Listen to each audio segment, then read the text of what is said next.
এই কোরআনকে যদি মেনে চলো, এই কোরআনের আইন যদি মানো, সমাজে মানো, ব্যক্তিতে মানো, পরিবারে মানে, রাষ্ট্রে মানো, জীবনের সব ক্ষেত্রে সমস্ত জায়গায় যদি এই কোরআনকে মেনে চলো, ফালা খাউফুন আলাইহিম, তাহলে তোমাদের কোনো ভয় থাকবে না, ওয়ালা হুম ইয়াহজানুন, কোনো চিন্তাও থাকবে না।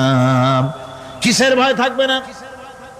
কোরআনের আইন মেনে যদি চলো সমাজে ও রাষ্ট্রে, চুরির ভয়, ডাকাতির ভয়, জিনার ভয়, হত্যার ভয়, সন্ত্রাসের ভয়, কোনো ভয় থাকবে না। ওয়ালা হুম ইয়াহজানুন, চিন্তাও থাকবে না। খাওয়া পড়া, শিক্ষা, চিকিৎসা, বাসস্থান, এগুলির কোনো চিন্তা থাকবে না। কোরআনের সমাজে সব কিছুর গ্যারান্টি দেওয়া হবে, সবগুলি পেয়ে যাবে। এখন যদি আবার প্রশ্ন করা হয়, কোরআন বুঝলাম তোমারে মানলে পরে সব ফায়দা হবে, তাহলে এবার জবাব দাও, তোমার ভিতরে কি রাজনীতি আছে নাকি? আমি তো মানুষ, আমার রাজনীতি করা লাগে। ম্যান ইজ সোশ্যাল অ্যানিম্যাল, আমরা তো জঙ্গলের পশু নই, আমরা তো মানুষ। আমাদের সমাজ আছে, আমাদের পৌর নির্বাচন আছে, আমাদের জাতীয় নির্বাচন আছে, আমাদের কলকারখানা আছে, জমিন আছে, আমাদের রাজনীতি, অর্থনীতি, সমাজনীতি আছে, পারিবারিক নীতি আছে, অনেক নিয়ম মালা আছে, নিয়ম নীতি আছে। তোমারে মানলে তোমার ভিতরে কি ওগুলো আছে নাকি, সে কথা বলো। কোরআন তার জবাবে বলে, ওয়ানাজ্জালনা আলাইকাল কিতাবা তিবয়ানান লিকুল্লি শাই ওয়া হুদান ওয়া রাহমাতান ওয়া বুশরা লিল মুসলিমিন। কোরআন জবাবে বলে, শুনে রাখো, শুধু অর্থনীতি, সমাজনীতি নয়, শুধু রাজনীতি আর শিক্ষানীতি, যুদ্ধনীতি নয়, তোমার জীবনে যা কিছু দরকার, ইহকালে যা কিছু দরকার, পরকালে, সব কথাগুলি আল্লাহ রব্বুল আলামিন আমি কোরআনের সিনার ভিতরে খুলে খুলে বর্ণনা করে দিয়েছেন। সব কথা এ কোরআনে কারীমের ভিতরে রয়েছে। তোমার এমন কোনো জিনিস নাই যা তুমি কোরআনে কারীমের মধ্যে পাবে না। তোমার সমস্ত প্রয়োজন আমার বুকের মধ্যে আল্লাহ দিয়ে দিয়েছেন। বিজ্ঞান আছে, দর্শন আছে, ইতিহাস আছে, সব আছে এর মধ্যে। তবে কোরআনের মধ্যে বিজ্ঞান আছে বলে আমি এটাকে বিজ্ঞানের কিতাব বলবো না, দর্শন আছে বলে দর্শনের কিতাব আমি বলবো না, রাজনীতি আছে বলে কোরআনকে আমি রাজনীতির কোনো কিতাব বলবো না। কোরআন তাহলে কি? কোরআন হচ্ছে অর্থনীতি, সমাজনীতি, রাজনীতি, পারিবারিক নীতি, মানুষের জীবনের যা কিছু প্রয়োজন, সমস্ত নীতি মালার নীতি গ্রন্থের নাম হতেছে কোরআনে কারীম। সমস্ত নীতিমালার নীতি গ্রন্থ কোরআন। এখানে রয়েছে সব কিছুর উৎস, যেটা গ্রহণ করলে পরে মানুষ আরামে থাকতে পারবে। অমুসলিম নাগরিক বৃন্দ তাদের নাগরিক মর্যাদা পাবে। মুসলমান, কৃষক, নারী, চিকিৎসা, কৃষিবিদ, সাধারণ মানুষ, রং, বর্ণ, ভাষা নির্বিশেষে গোটা মানব সভ্যতা আরামে বাস করতে পারবে। পশু পাখিও আরামে থাকবে, গাছপালাও আরামে থাকবে, যেহেতু নির্দেশ হয়েছে বিনা প্রয়োজনে গাছের পাতাটিও ছিল না। ইসলামের সমাজ যদি চালু হয়, গাছেরাও আরাম পাবে, পাহাড়ও আরাম পাবে। চট্টগ্রামের লোকেরা যেভাবে পাহাড় কাটা আরম্ভ করেছে, এটা বড় দুঃখজনক। জুমলায় মোতারেজা একটা বলে দিলাম, অপ্রাসঙ্গিক হলেও জরুরি কথা। আপনারা পাহাড় কাটতেছেন না, আপনাদের নিজেদের পায়ে নিজেরা কুড়াল মারতেছেন। খবরদার পাহাড় কাটবেন না। আল্লাহর প্রকৃতির ভারসাম্য আপনারা নষ্ট করছেন বলে ওজোন স্তরে ফাটল ধরেছে। তা রিপেয়ার করার জন্য আজকে বিশ্বের সব বিজ্ঞানীরা হতাশ হয়ে গিয়েছে, পাগল হয়ে গেছে। কেমনে এই ওজোন স্তরের ফাটলকে রিপেয়ার করব? ওজোন স্তরটা কি? ওজোন স্তর হচ্ছে, সুবহানাল্লাহ, আল্লাহর যে কত দয়া।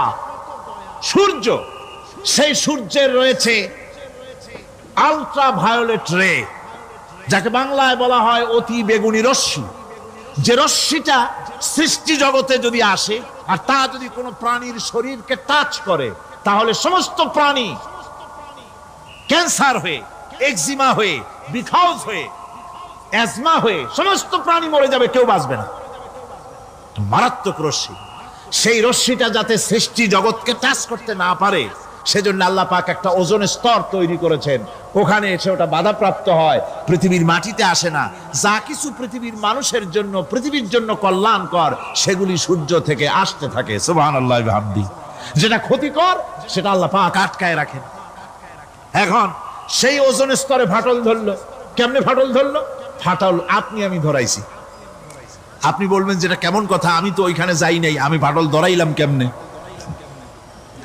ওই যে সেই আপনার প্রাইমারি স্কুলে ভিজিট করতে গিয়েছিলেন ইন্সপেক্টর, তারপরে প্রাইমারি না হাই স্কুল ভিজিট করতে গেছে, যায়া জিজ্ঞেস করছে ছেলেরা কি পড়ছো? বল ইতিহাস। ঠিক আছে, ইতিহাস থেকেই প্রশ্ন করব, বলতো চীনের প্রাচীর কে ভেঙেছে? ছেলেরা জবাব দিচ্ছে না। তুমি বলো। কেউ বলছে না। বেঞ্চের কোনা যে ছেলেটি, সে বলছে সর্বনাশ, কেউ যখন স্বীকার করে না, এটা তো আমার মাথায় আসবে। সব শেষে ইন্সপেক্টর তাকে বলছে তুমি বলো তো কে ভেঙেছে চীনের প্রাচীর? কয় স্যার, গ্রামে আমার দুষ্টমির যথেষ্ট বদনাম আছে, কিন্তু চীনের প্রাচীর ভাঙার মতো দুষ্কর্ম আমি করি নাই। ইন্সপেক্টর খুব রেগে গেলেন, মাস্টারের দিকে তাকালেন, এই বুঝি আপনার ইতিহাস পড়ানো? মাস্টার ইন্সপেক্টরের বিরক্তি ভরা মুখ দেখে বলছেন স্যার রাগ করবেন না, এসব ছাত্র তো আমার, ওদের অবস্থা তো আমি জানি, আপনি আসছেন ঢাকা থেকে, আপনি জানবেন কি? আমি হলপ করে বলতে পারি আমার ক্লাসের কোন ছাত্র চীনের প্রাচীর ভাঙে নাই। ইন্সপেক্টর রাগ হইয়া চলে গেছে হেডমাস্টারের রুমে, যায় বলছে যে আমি আপনার স্কুলের গ্রান্টকে আমি নাকচ করে দেব, মঞ্জুরি আমি ক্যান্সেল করে দেব। কেন? এই অবস্থা। হেডমাস্টার বলছে স্যার রাগ করবেন না, আপনার জন্য কিছু টাকা পয়সাও রাখছি হাদিয়া, বড় একটা চর্বিযুক্ত খাসিও জবাহ করা হয়েছে, পুকুর থেকে রুই মাছ তোলা হয়েছে। তারপরেও আমার ছাত্ররা, টিচাররা বলার পরেও যদি আপনার সন্দেহ হয়ে থাকে যে আমার ছাত্ররাই ভাঙছে, তো ওই আপনি অসন্তুষ্ট হবেন না, রাগ করবেন না স্যার, ওই প্রাচীর ভাঙতে যা খরচ লাগে আমি কিছু খরচ দেবো, তো আপনি রাগ করেন না। এখন চিন্তা করেন, স্কুলের ছাত্র থেকে শুরু করে হেডমাস্টার পর্যন্ত জ্ঞানের বহর। তো বলতেছিলাম আপনি আমি ওজন স্তরে ফাটল ধরিয়েছি, তার অর্থ এই নয় যে আপনারা গিয়ে ওখানে কুড়াল মারিয়া ওটারে ভাঙছেন। তাহলে ওটা কি হয়েছে? কোরআনে কারীমে রব্বুল আলামিন বলেন ওয়ামা আসাবাকুম মিন মুসিবাতিন ফাবিমা কাসাবাত আইদিকুম ওয়া ইয়াফু আন কাসীর। যত বিপদ তোমাদের উপর আরোপিত হয়, সমস্ত বিপদ তোমাদের দুই হাতের কামাই করা। কে বলছেন? আল্লাহ পাক। ওজন স্তরে ফাটল ধরেছে, এটা বিপদ, বিশ্বের সমস্ত মানব সভ্যতা সৃষ্টি জগতের জন্য বিপদ। এই বিপদের জন্য দায়ী পৃথিবীর মানুষ। কি রকম? সেটা হচ্ছে গাড়ির পেছন থেকে যে কালো ধোঁয়া বের হয়, কল কারখানার চিমনি থেকে যে কালো ধোঁয়া বের হয়, এই কালো ধোঁয়াগুলি, তারপরে সমস্ত কেমিক্যাল উইপেন সেগুলি যে টেস্ট করা হয়, তার রিয়াকশন ইত্যাদি, এই কালো ধোঁয়া এবং সমস্ত মারণাস্ত্রগুলি এক্সপেরিমেন্ট করার সমস্ত এই রিয়াকশনগুলি সবগুলি গিয়ে ওই ওজন স্তরে ফাটল ধরিয়ে দিয়েছে। আস্তে করে পাতলা হয়ে এটা ফেটে গিয়েছে, অতি বেগুনি রশ্মি আসা শুরু করেছে। এটাকে বন্ধ করার জন্য বিজ্ঞানীরা আজ মরিয়া হয়ে গিয়েছে। ইনশাআল্লাহ আল্লাহ পাক তার বিজ্ঞানীদের মানুষের মাথায় বুদ্ধি এনে দিবেন, রিপেয়ারও হয়ে যাবে ইনশাআল্লাহ। সবাই বলেন ইনশাআল্লাহ। তাহলে বললাম কেন এ কথাটা? এই জন্য বললাম যে কোরআনে কারীমের মধ্যে আল্লাহ রাব্বুল আলামিন সব কথা বলে দিয়েছেন, কোনো কথা বাদ রাখেন নাই। পাহাড়গুলি ভেঙে আমরা ক্ষতি করতেছি, গাছগুলি কেটে আমরা ক্ষতি করতেছি, প্রকৃতির ভারসাম্য নষ্ট করে দিচ্ছি, ফলে সমুদ্রের পানি স্ফীত হচ্ছে, ভূমিকম্প বাড়তেছে, ঘূর্ণিঝড় হচ্ছে, টর্নেডো হচ্ছে, পৃথিবী বিধ্বস্ত হয়ে যাচ্ছে, ক্লাইমেটের পরিবর্তন আসছে। আজকে পৌষ মাস, এটা কি মাস? কত তারিখ? দেখেন বাংলা ভাষাকে কত মহব্বত করি। যদি বলি আজকে ডিসেম্বরের কত তারিখ, গড় গড় করে মুখস্থ হয়ে যাবে। বাংলারে খুব ভালোবাসি, মাসটার তারিখ বলতে পারলাম না, দুঃখিত। এই হলো আমাদের ভালোবাসা।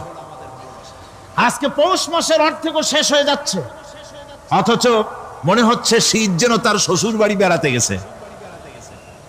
এই যে অবস্থা, এই অবস্থা শুধু বাংলাদেশে নয়, গোটা পৃথিবীতে ক্লাইমেটের একটা বিরাট পরিবর্তন আসতেছে, একটা বড় রকমের পরিবর্তন আসতেছে। এর কারণ হচ্ছে এই পৃথিবীর মানুষেরা নিজেরাই প্রকৃতির ভারসাম্যকে নষ্ট করে দিয়েছে। এই ভারসাম্য নষ্ট হওয়ার কারণে আবহাওয়ার পরিবর্তন হচ্ছে, সামুদ্রিক জলোচ্ছ্বাস বাড়তেছে, ভূমিকম্প, আগ্নেয়গিরি ইত্যাদি হচ্ছে এবং পৃথিবীর মানুষ বিধ্বস্ত হচ্ছে। বলতেছিলাম এই কোরআনে কারীমের মধ্যে আল্লাহ পাক সব কথা বলে রেখেছেন, যদি জানতাম বুঝতাম তাহলে এই অবস্থার সৃষ্টি হতো না। এটা বিজ্ঞানের বই নয়, রাজনীতির বই নয়, সমাজনীতির বই নয়, বরং সমস্ত নীতিমালার উচ্চ, জ্ঞানের উচ্চ হচ্ছে আল কোরআন। জ্ঞানের উচ্চ কি? আরো জোরে বলেন, জ্ঞানের উচ্চ কি? আল কোরআন।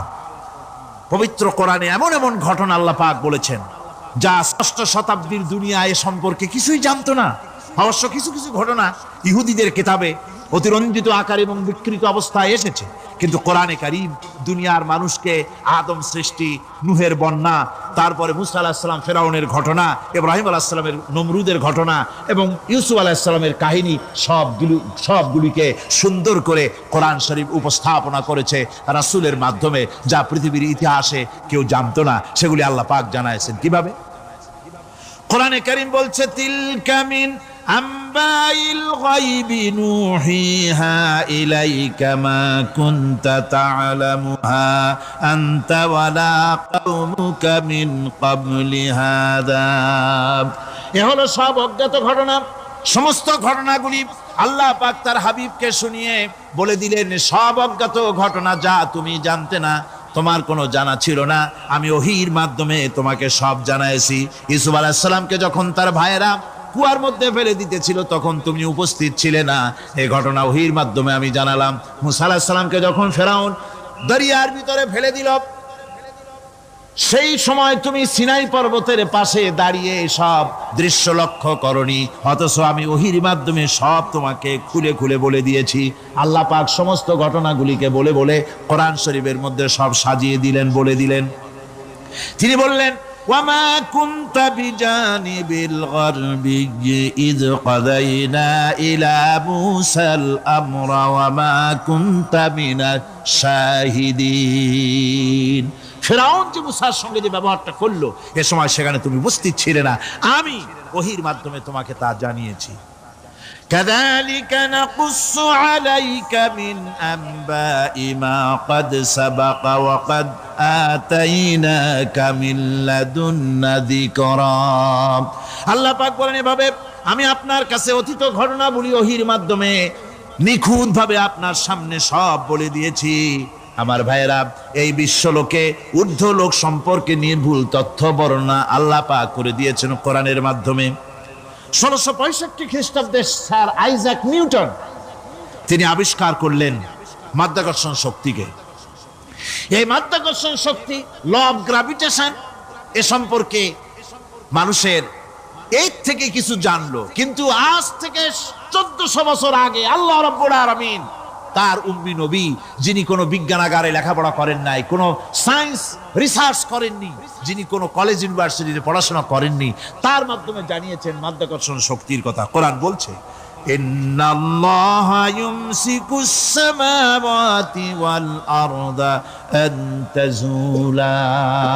এই পৃথিবী এবং সমস্ত গ্রহ উপগ্রহকে আল্লাহ পাক বলছেন, আমি এমন এক শক্তি দিয়েছি যে শক্তির মাধ্যমে একটা আরেকটাকে আকর্ষণ করে রাখছে। এই পৃথিবীতে মাধ্যাকর্ষণ শক্তি শুধু পৃথিবীর নাই, সূর্যের আছে, মঙ্গলের আছে, নেপচুনের আছে, ইউরেনাসের আছে, বৃহস্পতির আছে। প্রত্যেকটি গ্রহের আলাদা আলাদা মাধ্যাকর্ষণ শক্তি আছে, আর এই শক্তির বলে একটা আরেকটাকে টেনে ধরছে, যাতে করে বিচ্ছিন্ন হয়ে না যায়, যাতে করে ধ্বংসপ্রাপ্ত না হয়। এগুলি আল্লাহ পাক এই তথ্যগুলি কোরআনে কারীমের মধ্যে বলেছেন। ফলে মরিস বুকাইলির মতো লোক, যিনি ফরাসি দার্শনিক, তিনি বলেছেন দুনিয়ার সমস্ত বিজ্ঞানীদের থিওরি হচ্ছে এই, যে বিজ্ঞানের কোনো থিওরি ফাইনাল নয়। আজ একটা হচ্ছে, কাল সেটাকে পরিবর্তন করে নতুন আর এক থিওরি আসতেছে। কিন্তু কোরআনে কারীমের মধ্যে আমি, কে বলতেছেন কথা? না না না, মরিস বুকাইলি বলছেন, কোরআন শরীফের ভিতরে আমি যে বিজ্ঞানের তথ্য পেয়েছি, থিওরি পেয়েছি, তার কোনো পরিবর্তন আজও হয় নাই, ভবিষ্যতেও হওয়ার কোনো সম্ভাবনা নাই। মরিস বুকাইলি মনে করেছিলেন বেদ আর বাইবেলে যেমন ভুল আছে, কোরআন শরীফে ওই রকম ভুল আছে, নাউজুবিল্লাহ। সেই জন্য তিনি আরবি শিখলেন কোরআন বোঝার জন্য, ভুল ধরার জন্য। কোরআন শিখলেন কি জন্যে? ভুল ধরার জন্য। আর এমন শেখা শিখছেন, ওই আরবি শিক্ষা মানে আমাদের দেশের লোকদের মতো আনাকুম জানাকুম শেখে নাই, ভালো করেই শিখছে, ভালো করেই মুখস্থ করেছে। তার ভালো করে আরবি শিখেছেন, তারপরে কোরআন শরীফ পড়েছেন, তারপরে তিনি এ কোরআন পড়ে তেলাওয়াত করে বুঝে এরপরে তিনি বই লিখেছেন দি Bible, the Quran and science. এই বইয়ের মধ্যে তিনি পরিষ্কার লিখেছেন কোরআন পড়লাম, এর ভিতরে একটা নকতা দেওয়ার, একটা কলমের ফোঁটা দেওয়ার জায়গা কারো নাই। কোরআন নিঃসন্দেহে মহান স্রষ্টা আল্লাহ রাব্বুল আলামিনের মানুষের বানানো কিতাব এটা হতে পারে না। সুতরাং কোরআন শরীফের মধ্যে আল্লাহ পাক সব কথা বলে দিয়েছেন। বিজ্ঞানের সাথে কিন্তু কোরআনের সংঘর্ষ নাই। অনেকে মনে করে যে বিজ্ঞান আর কোরআন এর মধ্যে বিরাট সংঘর্ষ। না, বিরাট সংঘর্ষ নয়, দুই একটা পয়েন্টে সংঘর্ষ থাকতে পারে। অধিকাংশ ব্যাপারই বিজ্ঞান, আমি মনে করি বিজ্ঞানের আবিষ্কার যত বাড়বে কোরআন বোঝা মানুষের জন্য তত সহজ হবে। এটা আমার ধারণা, এটা আমার ধারণা। বিজ্ঞানের সাথে দুই একটা পয়েন্টের উপরে সংঘর্ষ আছে, যেমন চন্দ্র এবং সূর্য সম্পর্কে, সৌরজগৎ সম্পর্কে Copernicus, Kepler, Galileo, Newton, Einstein মহাশূন্য সম্পর্কে যে সব বক্তব্য রেখেছেন, সেসব বক্তব্যের সাথে কোরআন শরীফের কিছুটা বৈপরীত্য রয়েছে। যেমন কেউ বলেছেন সূর্য ঘোরে, পৃথিবী স্থির, কেউ বলে সূর্যের চতুর্দিকে পৃথিবী ঘোরে, কেউ কয় চন্দ্র ঘোরে, কেউ কয় আমরা কি আর বসে থাকি, আমরাও ঘুরি। কিন্তু আসলে ঘোরেটাকে কে ঘোরে, এ ফয়সালা কে দেবে? কে দিবে বলুন তো? হ্যাঁ, ঠিক বলেছেন, আল্লাহই দিবেন, কারণ এগুলি সৃষ্টি করেছেন কে? এবার শুনুন, এই বিতর্কের মীমাংসা আল্লাহ পাক করছেন কোরআনে কারিমে বহু আগে। গ্যালিলিও, কেপলার, কোপারনিকাস এদের বলার অনেক আগে বিশ্বনবী জনাবে মুহাম্মদ রাসূলুল্লাহ সাল্লাল্লাহু আলাইহি ওয়াসাল্লাম তিনি বলে দিয়েছেন, আল্লাহর কথা তিনি বলেছেন, লাশ-শামসু ইয়ানবাগি লাহা আন তুদরিকাল কামারা ওয়ালাল লাইলু সাবিকুন নাহার ওয়া কুল্লুন ফি ফালাকিন ইয়াসবাহুন। প্রবল জ্ঞানী হইবে যাহারা, আপন মনেতে বুঝিবে তাহারা, রাত্রি পারে না আগে যাইবার দিনের স্থান করি অধিকার।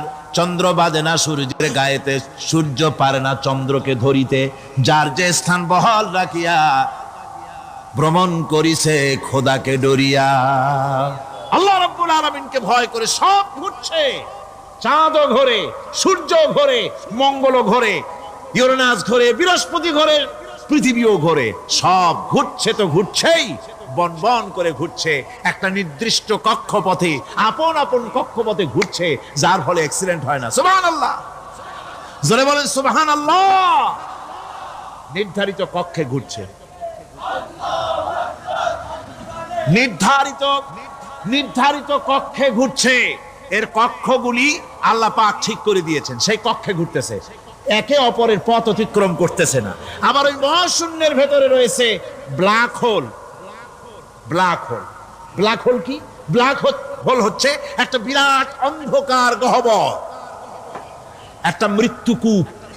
এত বড় বিরাট ব্ল্যাক হোল মহাশূন্যে আছে, বিজ্ঞানীরা হয়রান হয়ে গেছে। তার এত বড় শক্তি, সে শুধু তারা খায় না, কোন তারকা ঘুরতে ঘুরতে যদি তার কাছে এসে যায় তারাকে খেয়ে ফেলে।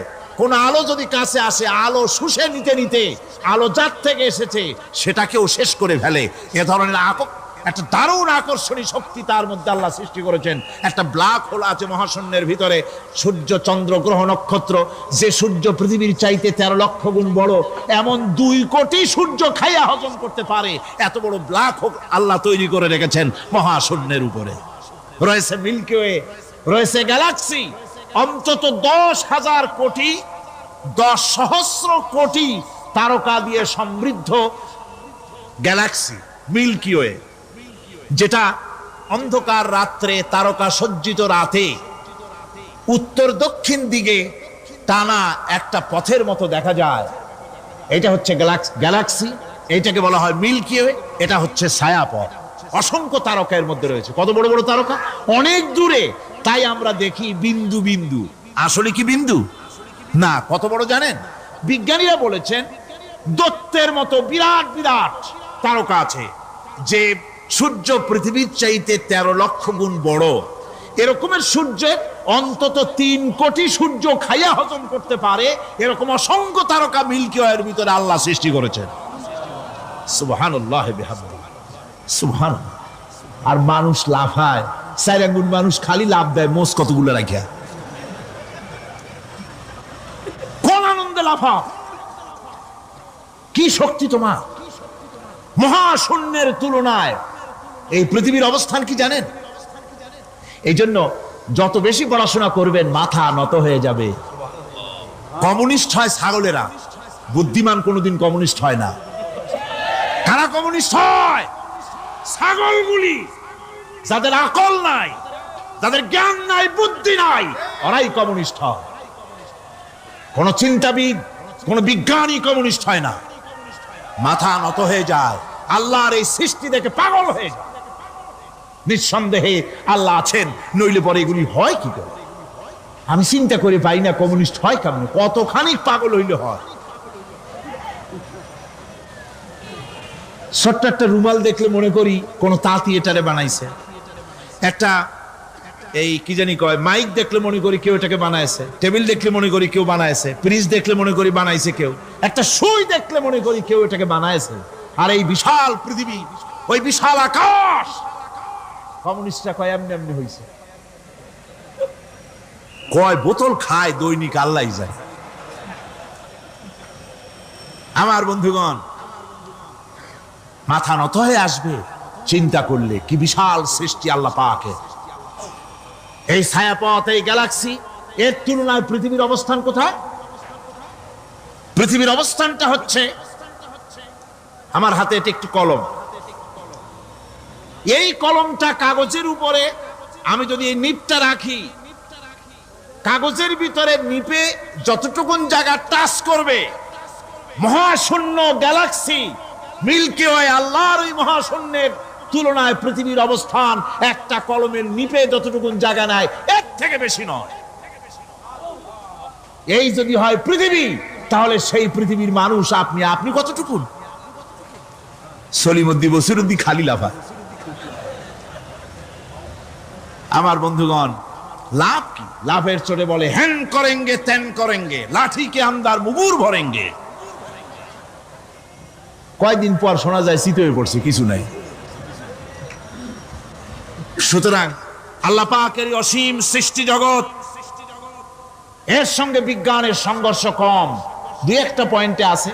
বাকি সবগুলিতে বিজ্ঞানের আবিষ্কার যত বাড়তেছে, আল্লাহরে চেনা, সৃষ্টি জগৎকে জানা মানুষের জন্য তত সহজ হচ্ছে। এই কথাগুলি আমি সামনের দিকে আরো বলবো ইনশাআল্লাহ। সবাই বলেন ইনশাআল্লাহ, যাতে আমাদের বুঝে আসে। আর রহমান আল্লামাল কোরআন, কোরআন শিখিয়েছেন আমাদেরকে। রহমান এমন নিয়ামত দিয়েছেন যার মধ্যে সব আছে। মানুষ সৃষ্টির ব্যাপারে, মানব সৃষ্টির ব্যাপারে নির্ভুল তথ্য যদি পেতে হয়, তাহলে কার কাছে যাব? জোরে কোন? আল্লাহর কাছে যেতে হবে। আর আল্লাহর কাছে না যাইয়া মানব সৃষ্টির রহস্য যদি জানতে যাই ডারউইনের কাছে, তাহলে আপনার মামু হবে সুন্দরবনের বান্দরেরা। ঠিক কিনা? বান্দরেরা হবে মামু, শিম্পাঞ্জি ওরাং ওটাং হবে আপনার নানার দাদা। তার কারণ ডারউইন সাহেব বলেছেন মানুষ এর পূর্বপুরুষ হলো বাঁদর, শিম্পাঞ্জি, ওরাং ওটাং। এটা হলো তার থিওরি অফ ইভলিউশন। বিবর্তনবাদের এই বিবর্তনবাদের থিওরি পেশ করতে গিয়ে তিনি বলেছেন মানুষ হলো বান্দরের জাত। আরে বেটা, তুই বান্দরের জাত। নিজের লেজ কাটিয়া সকলের লেজ কাটা আরম্ভ করতে যাচ্ছে। কি পাগলের পাগল, মানুষ হয়েছে বান্দরের জাত। আশ্চর্য কথা। কেমনে কইলে? তো বললো যে শিম্পাঞ্জি দেখছে, তো সে শিম্পাঞ্জি দেখে তার মনে হয়েছে যে মানুষ ওইরকমই তো দেখা যায়, তো মানুষ বুঝি বান্দর থেকেই আসছে। আমি বলি পৃথিবীতে এমন পাগল আমি কোনোদিন দেখিও নাই, শুনিও নাই যে কোনো পাগল পাবদা মাছ দেখে বলেছে যে এটা হচ্ছে বোয়াল মাছের পূর্বপুরুষ। টাকি মাছ দেখে কোনো ছাগলেও বলেছে আজ পর্যন্ত যেটা হলো শোল মাছের পূর্বপুরুষ। পুঁটি খাইতে খাইতে আস্তে আস্তে বিরাট শোলে পরিণত হয়ে গেছে, কোনো পাগলেও বলেনি। আচ্ছা, মেনে নিলাম ডারউইন সাহেবের থিওরি, মেনে নিলাম 1 সেকেন্ডের জন্য যে বান্দর থেকেই মানুষ হয়েছে। এখনো তো বানর প্রজাতি আছে না শেষ হয়ে গেছে? আছে কিনা?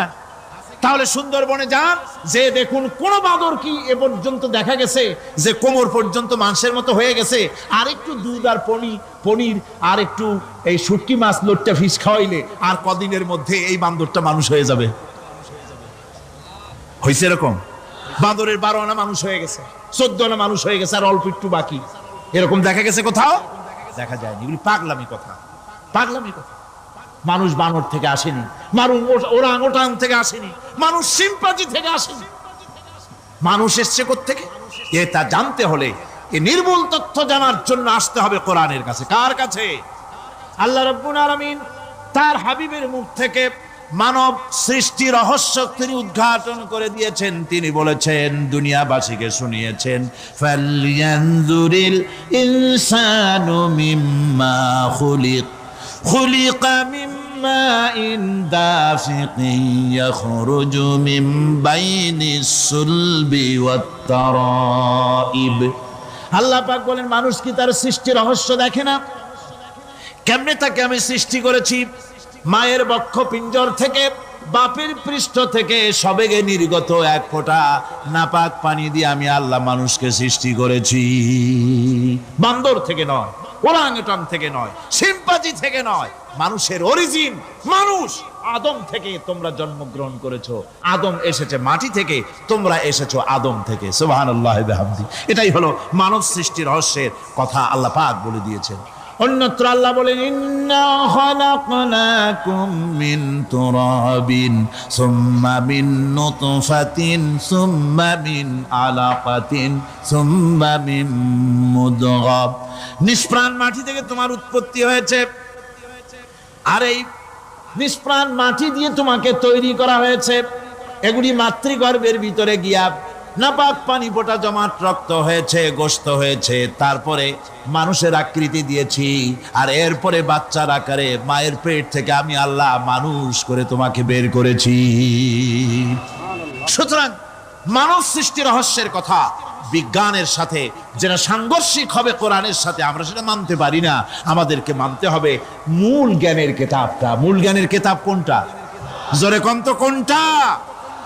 এখানে সব কথা আল্লামাল কোরআন। কোরআন শিখিয়ে মানুষকে আল্লাহ পাক সবচাইতে বড় দয়া করেছেন, এর থেকে বড় দয়ার হয় না। কোরআন শিখিয়েছেন আমাদের, যার মধ্যে সমস্ত তথ্যের কথা আল্লাহ পাক বলেছেন। The universe and doctor Einstein বইয়ের ভিতরে লেখা হয়েছে যে একদিন এমন হবে যখন ধীরে ধীরে সূর্য তার আলো হারিয়ে ফেলবে, চন্দ্র নিষ্প্রভ হয়ে যাবে, আর পৃথিবী আস্তে আস্তে তার গতি হারিয়ে ফেলবে। একথা আজকের বিজ্ঞানীরা অথবা আজ থেকে কয়েক বছর আগের বিজ্ঞানীরা একথা বলছেন। কিন্তু রাসূল করিম সাল্লাল্লাহু আলাইহি ওয়াসাল্লামের মুখ থেকে আজ থেকে 1400 বছর আগে, যিনি বিজ্ঞানাগারে মোটেও পড়াশোনা করেননি, লিখতে জানেন না, পড়তে জানেন না, সই করতে জানেন, বিজ্ঞান আসছে কথা বলছে, সেই কথা 1400 বছর 1500 বছর আগে রাসূল করিমের মুখ থেকে আল্লাহ পাক বলছেন। কোরআনে কারীম বলছে, ইয়াসআলু আইয়ানা ইয়াউমুল কিয়ামা ফাইদা বারিকাল বাসারু ওয়া খাসাফাল কামারু ওয়া জুমিআশ শামসু ওয়াল কামার। হে রাসূল, রাসূলের কাছে জিজ্ঞাসা করে কিয়ামত কবে হবে? আল্লাহ পাক বলেন, বলে দিন যেদিন চন্দ্র তার আলো হারিয়ে ফেলবে, যেদিন সূর্য তার আলো হারিয়ে ফেলবে, আর চন্দ্র আর সূর্য সব একাকার হয়ে যাবে। হাজারা বলছে চাঁদে আলো থাকবে না, সূর্য আগের থেকে তার উত্তাপ এবং আলো স্তমিত হতেছে, এবং হতে হতে এমন এক পর্যায়ে আসবে যখন সূর্য আলো হারিয়ে ফেলবে। বিজ্ঞানীরা গত 4-5 বছর আগে এ বক্তব্য রেখেছেন, কিন্তু 1400 বছর আগে বিজ্ঞানের লালনাগারে লেখাপড়া না করে হুজুরের মুখ থেকে আল্লাহ কথা বলে দিয়েছেন। তাহলে বিজ্ঞানের আসল কিতাব কোনটা? জোরে বলেন কোনটা?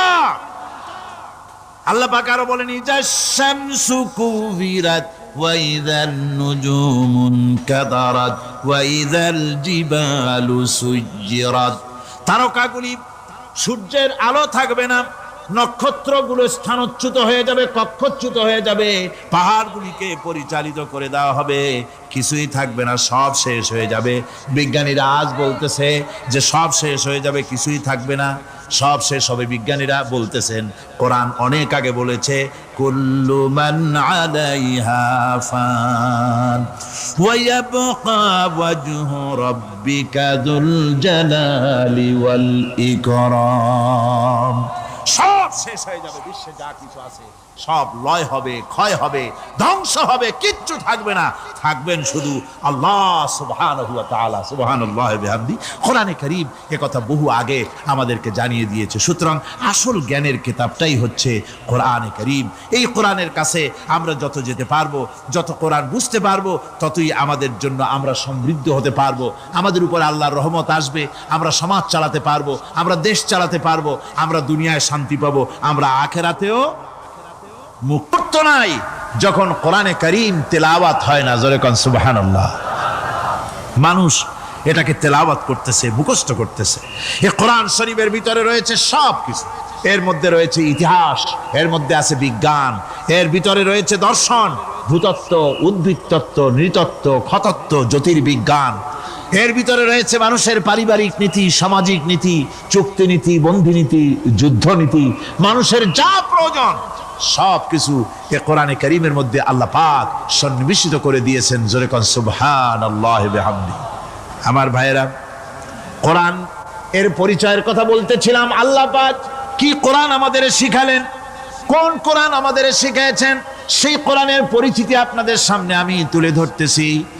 আমি নিজে না, এবার কোরআন তার পরিচয় নিজেই দেবে। কেউ যদি কোরআনের কাছে জিজ্ঞাসা করে, কোরআন তুমি কোথা থেকে নাজিল হয়েছ, কে তোমাকে নাজিল করেছে, এই প্রশ্ন যদি কেউ কোরআনের কাছে করে, কোরআন নিজেই তার জবাব দিতে পারে কিনা? কোরআন নিজেই বলে তানজিলাম মিম্মান খালাকাল আরদা ওয়াস সামাওয়াতিল উলা। এ কোরআন নাজিল করেছেন তিনি, যিনি ওই সুউচ্চ আকাশ আর জমিনকে যিনি সৃষ্টি করেছেন, সেই আল্লাহ আমারে নাজিল করেছেন। কোরআনের কাছে কেউ যদি প্রশ্ন করে, ও কোরআন এই পৃথিবীতে নাজিল হওয়ার আগে তুমি কোথায় ছিলে, কেউ যদি প্রশ্ন করে, কোরআনে কারীম নিজে নিজের পরিচয় শোনায়, আমি কোথায় ছিলাম শোনো। বাল হুয়া কুরআনুম মাজিদুন ফি লাউহিম মাহফুজ। বরং এই কিতাব অতীব মর্যাদা সম্পন্ন, সুরক্ষিত ফলকে লিপিবদ্ধ ছিল। আমি ছিলাম লোহে মাহফুজে, সেখান থেকে এসেছি। যদি কেউ প্রশ্ন করে, কোরআন কি, কোরআন তুমি কার উপরে অবতীর্ণ হয়েছ, জবাব কোরআন নিজেই দেয়। ওয়া আমিনু বিমা নুজিলা আলা মুহাম্মাদ ওয়া হুয়াল হাক্কু মির রাব্বিহিম। ঈমান আনো সেই জিনিসের উপরে যেটা মুহাম্মদ সাল্লাল্লাহু আলাইহি ওয়াসাল্লামের উপর অবতীর্ণ হয়েছে। আবার অন্য আয়াতেও জবাব পাওয়া যায়, তাবারাকাল্লাযী নাযালাল ফুরকানা আলা আবদিহি লিয়াকুনা লিল আলামিনা নাযীরা। অতীব বরকতপূর্ণ মহান সত্তা সেই আল্লাহ রাব্বুল আলামিন, যিনি তার বান্দার পরে ফুরকান অবতীর্ণ করেছেন। সুবহানাল্লাহি ওয়া বিহামদিহি। কোরআনের নাম আমি বলেছিলাম শুধু কোরআন নয়, অনেক নাম আছে। কোরআনের আরেক নাম ফুরকান। কোরআনের আরেক নাম কি? আল ফারকু বাইনাল হাক্কি ওয়াল বাতিল। কোরআন হচ্ছে সেই মহাসত্য যা মিথ্যা এবং সত্যের মধ্যে পার্থক্য সূচিত করে, মঙ্গল এবং অমঙ্গলের মধ্যে পার্থক্য সৃষ্টি করে, যা সত্য এবং মিথ্যার মধ্যে তাফরিকা সৃষ্টি করে, সত্যকে মানুষকে বুঝিয়ে দেয়। তার নাম হচ্ছে ফুরকান। এবার যদি প্রশ্ন করা হয়, ও কোরআন বুঝলাম তুমি লোহে মাহফুজে ছিলে, বুঝলাম তুমি নবীজির উপরে নাজিল হয়েছো, এবার বলো তুমি কোন মাসে নাজিল হয়েছো, তুমি তো আসছিলা প্রথম কোন মাসে নাজিল হয়েছো? এ প্রশ্ন যদি কেউ করে, কোরআন তার জবাবে বলবে শাহরু রমাদানাল্লাযী উনজিলা ফীহিল কুরআন। রমজানের পবিত্র মাসে আমি অবতীর্ণ হয়েছি। সুবহানাল্লাহ। যদি প্রশ্ন করা হয়, রমজানে তো আসছো, কিন্তু প্রথম নাজিল হয়েছিল কোন সময়? ওটা কি দিন ছিল না রাত ছিল? কোরআন তার জবাবে বলে ইন্না আনজালনাহু ফি লাইলাতিল কদর। কদরের পবিত্র রাতে আমি এই পৃথিবীতে আমার আগমন ঘটেছিল। যদি প্রশ্ন করা হয়, বুঝলাম সবই, কেন নাজিল হয়েছে তুমি, এই পৃথিবীতে তোমার আসার উদ্দেশ্য কি? মূল কাজটা কি, এই প্রশ্ন যদি করা হয়, কোরআনে কারীম তার জবাবে বলে, শোনো কেন এসেছি, লিতুখরিজান নাসা মিনাজ-জুলুমাতি ইলান-নূর। আমার মিশন হচ্ছে গোটা বিশ্ব মানবতাকে পঞ্জীভূত জমাট বাঁধা অন্ধকারের ভেতর থেকে টেনে বের করে আলোর সন্ধান দিতে, আলোর দিকে আনার জন্য আমি কোরআন নাজিল হয়েছি। গোটা পৃথিবীর মানুষ আছে অন্ধকারের ভিতরে। কিসের মধ্যে?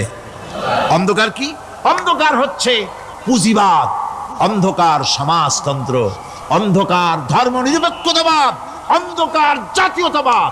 মানুষের তৈরি করা যত মতবাদ সব কি? জোরে কোন, সবগুলি কি? অন্ধকার। আজকে আসার সময় দেখলাম দেওয়ালে লেখা, সমাজতন্ত্র আমরা প্রতিষ্ঠা করে ছাড়বো। চিন্তা করলাম যারা লিখছেন তারা কি পাগল না ছাগল? কি আশ্চর্য কথা! যেই মতবাদ পৃথিবীর মাটি থেকে যে করেছে, অথবা সেই দেশের লোকেরা ঠাটা মেরে তাদের দেশ থেকে বিদায় করে দিল, তাদের কাছে কোদাল হাতি বিদায় করে দিল, ছিন্ন ভিন্ন করে জুতার তলে শেষ করে দিল। তৈরি করা শত সহস্র বিলিয়ন ডলারের বইগুলি আগুন জ্বালিয়ে দিল। আর বাংলাদেশের কিছু ছাগল পাগল সমাজতন্ত্র এখন টিকায় রাখবো। এটা মাথা খারাপ, পাগল না মাথা গোল বুঝতে পারছি না। আমার বন্ধুগণ, এগুলি সব অন্ধকার। এই অন্ধকারের ভেতর থেকে মানুষগুলিকে টেনে আনবে কোরআন কিসের দিকে? আলোর দিকে। এবার যদি প্রশ্ন করা হয়, বুঝলাম তুমি অন্ধকার থেকে আলোর দিকে নিয়ে আসবে, আলোর দিকে আসতে পরে ফায়দাটা কি হবে? মূল ফায়দাটা বুঝায় দাও, আসল ফায়দা কি হবে তোমারে যদি মানি? কোরআন তার জবাব দেয়, নিজের পরিচয় নিজে তুলে ধরে, ফামান তাবিআ হুদায়া ফালা খাউফুন আলাইহিম ওয়ালা হুম ইয়াহজানুন। এই কোরআনকে যদি মেনে চলো, এই কোরআনের আইন যদি মানো, সমাজে মানো, ব্যক্তিতে মানো, পরিবারে মানে, রাষ্ট্রে মানো, জীবনের সব ক্ষেত্রে সমস্ত জায়গায় যদি এই কোরআনকে মেনে চলো, ফালা খাউফুন আলাইহিম, তাহলে তোমাদের কোনো ভয় থাকবে না, ওয়ালা হুম ইয়াহজানুন, কোনো চিন্তাও থাকবে না। কিসের ভয় থাকবে না? কোরআনের আইন মেনে যদি চলো সমাজে ও রাষ্ট্রে, চুরির ভয়, ডাকাতির ভয়, জেনার ভয়, হত্যার ভয়, সন্ত্রাসের ভয় কোনো ভয় থাকবে না। ওয়ালা হুম ইয়াহজানুন, চিন্তাও থাকবে না। খাওয়া পড়া, শিক্ষা, চিকিৎসা, বাসস্থান, এগুলির কোনো চিন্তা থাকবে না। কোরআনের সমাজে সব কিছুর গ্যারান্টি দেওয়া হবে, সবগুলি পেয়ে যাবে। এখন যদি আবার প্রশ্ন করা হয়, কোরআন বুঝলাম তোমারে মানলে পরে সব ফায়দা হবে, তাহলে এবার জবাব দাও, তোমার ভিতরে কি রাজনীতি আছে নাকি? আমি তো মানুষ, আমার রাজনীতি করা লাগে। Man is social animal. আমরা তো জঙ্গলের পশু নই, আমরা তো মানুষ। আমাদের সমাজ আছে, আমাদের পৌর নির্বাচন আছে, আমাদের জাতীয় নির্বাচন আছে, আমাদের কলকারখানা আছে, জমিন আছে, আমাদের রাজনীতি, অর্থনীতি, সমাজনীতি আছে, পারিবারিক নীতি আছে, অনেক নিয়ম মালা আছে, নিয়ম নীতি আছে। তোমারে মানলে তোমার ভিতরে কি ওগুলো আছে নাকি সে কথা বলো। কোরআন তার জবাবে বলে, وَنَزَّلْنَا عَلَيْكَ الْكِتَابَ تِبْيَانًا لِكُلِّ شَيْءٍ وَهُدًى وَرَحْمَةً وَبُشْرَى لِلْمُسْلِمِينَ। কোরআন জবাবে বলে, শুনে রাখো, শুধু অর্থনীতি সমাজনীতি নয়, শুধু রাজনীতি আর শিক্ষানীতি, যুদ্ধনীতি নয়, তোমার জীবনে যা কিছু দরকার, ইহকালে যা কিছু দরকার, পরকালে, সব কথাগুলি আল্লাহ রব্বুল আলামিন আমি কোরআনের সিনার ভিতরে খুলে খুলে বর্ণনা করে দিয়েছেন। সব কথা এ কোরআনে কারীমের ভিতরে রয়েছে। তোমার এমন কোনো জিনিস নাই যা তুমি কোরআনে কারীমের মধ্যে পাবে না। তোমার সমস্ত প্রয়োজন আমার বুকের মধ্যে আল্লাহ দিয়ে দিয়েছেন। বিজ্ঞান আছে, দর্শন আছে, ইতিহাস আছে, সব আছে এর মধ্যে। তবে কোরআনের মধ্যে বিজ্ঞান আছে বলে আমি এটাকে বিজ্ঞানের কিতাব বলবো না, দর্শন আছে বলে দর্শনের কিতাব আমি বলবো না, রাজনীতি আছে বলে কোরআনকে আমি রাজনীতির কোনো কিতাব বলবো না। কোরআন তাহলে কি? কোরআন হচ্ছে অর্থনীতি, সমাজনীতি, রাজনীতি, পারিবারিক নীতি, মানুষের জীবনের যা কিছু প্রয়োজন সমস্ত নীতিমালার নীতি গ্রন্থের নাম হতেছে কোরআনে কারীম। সমস্ত নীতিমালার নীতি গ্রন্থ কোরআন। এখানে রয়েছে সব কিছুর উৎস, যেটা গ্রহণ করলে পরে মানুষ আরামে থাকতে পারবে। অমুসলিম নাগরিক বৃন্দ তাদের নাগরিক মর্যাদা পাবে।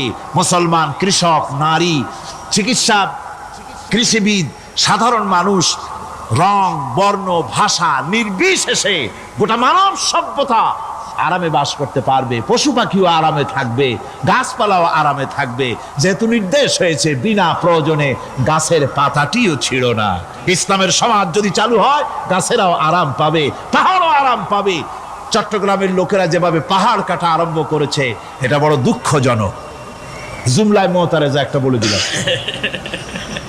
অপ্রাসঙ্গিক হলেও জরুরি কথা। আপনারা পাহাড় কাটতেছেন না, আপনাদের নিজেদের পায়ে নিজেরা কুড়াল মারতেছেন। খবরদার পাহাড় কাটবেন না। আল্লাহর প্রকৃতির ভারসাম্য আপনারা নষ্ট করছেন বলে ওজোন স্তরে ফাটল ধরেছে। তা রিপেয়ার করার জন্য আজকে বিশ্বের সব বিজ্ঞানীরা হতাশ হয়ে গিয়েছে, পাগল হয়ে গেছে। কেমনে এই ওজোন স্তরের ফাটলকে রিপেয়ার করব? ওজোন স্তরটা কি? ওজোন স্তর হচ্ছে, সুবহানাল্লাহ, আল্লাহর যে কত দয়া। সূর্য, সেই সূর্যের রয়েছে আলট্রা ভায়োলেট রে, যাকে বাংলায় বলা হয় অতি বেগুনি রশ্মি। যে রশ্মিটা সৃষ্টি জগতে যদি আসে আর তা যদি কোনো প্রাণীর শরীরকে টাচ করে, তাহলে সমস্ত প্রাণী ক্যান্সার হয়ে, এক্সিমা হয়ে, বিখাউজ হয়ে, অ্যাজমা হয়ে সমস্ত প্রাণী মরে যাবে, কেউ বাঁচবে না। মারাত্মক রশ্মি। সেই রশ্মিটা যাতে সৃষ্টি জগৎকে টাচ করতে না পারে, সেজন্য আল্লাহ পাক একটা ওজোন স্তর তৈরি করেছেন। ওখানে এসে ওটা বাধাপ্রাপ্ত হয়, পৃথিবীর মাটিতে আসে না। যা কিছু পৃথিবীর মানুষের জন্য, পৃথিবীর জন্য কল্যাণকর, সেগুলি সূর্য থেকে আসতে থাকে। সুবহানাল্লাহ ওয়া বিহামদিহি। যেটা ক্ষতিকর, সেটা আল্লাহ পাক আটকায় রাখেন। এখন সেই ওজোন স্তরে ফাটল ধরলো। কেমনে ফাটল ধরলো? ফাটল আপনি আমি ধরাইছি। আপনি বলবেন যেটা কেমন কথা, আমি তো ওইখানে যাই নাই, আমি ফাটল ধরাইলাম কেমনে?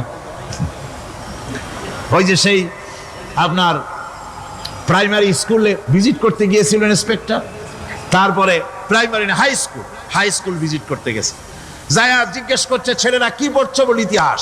ঠিক আছে, ইতিহাস থেকেই প্রশ্ন করব। বলো তো, চীনের প্রাচীর কে ভেঙেছে? ছেলেরা জবাব দিচ্ছে না। তুমি বলো, তুমি বলো। কেউ বলছে না। বেঞ্চের কোনা যে ছেলেটি, সে বলছে সর্বনাশ।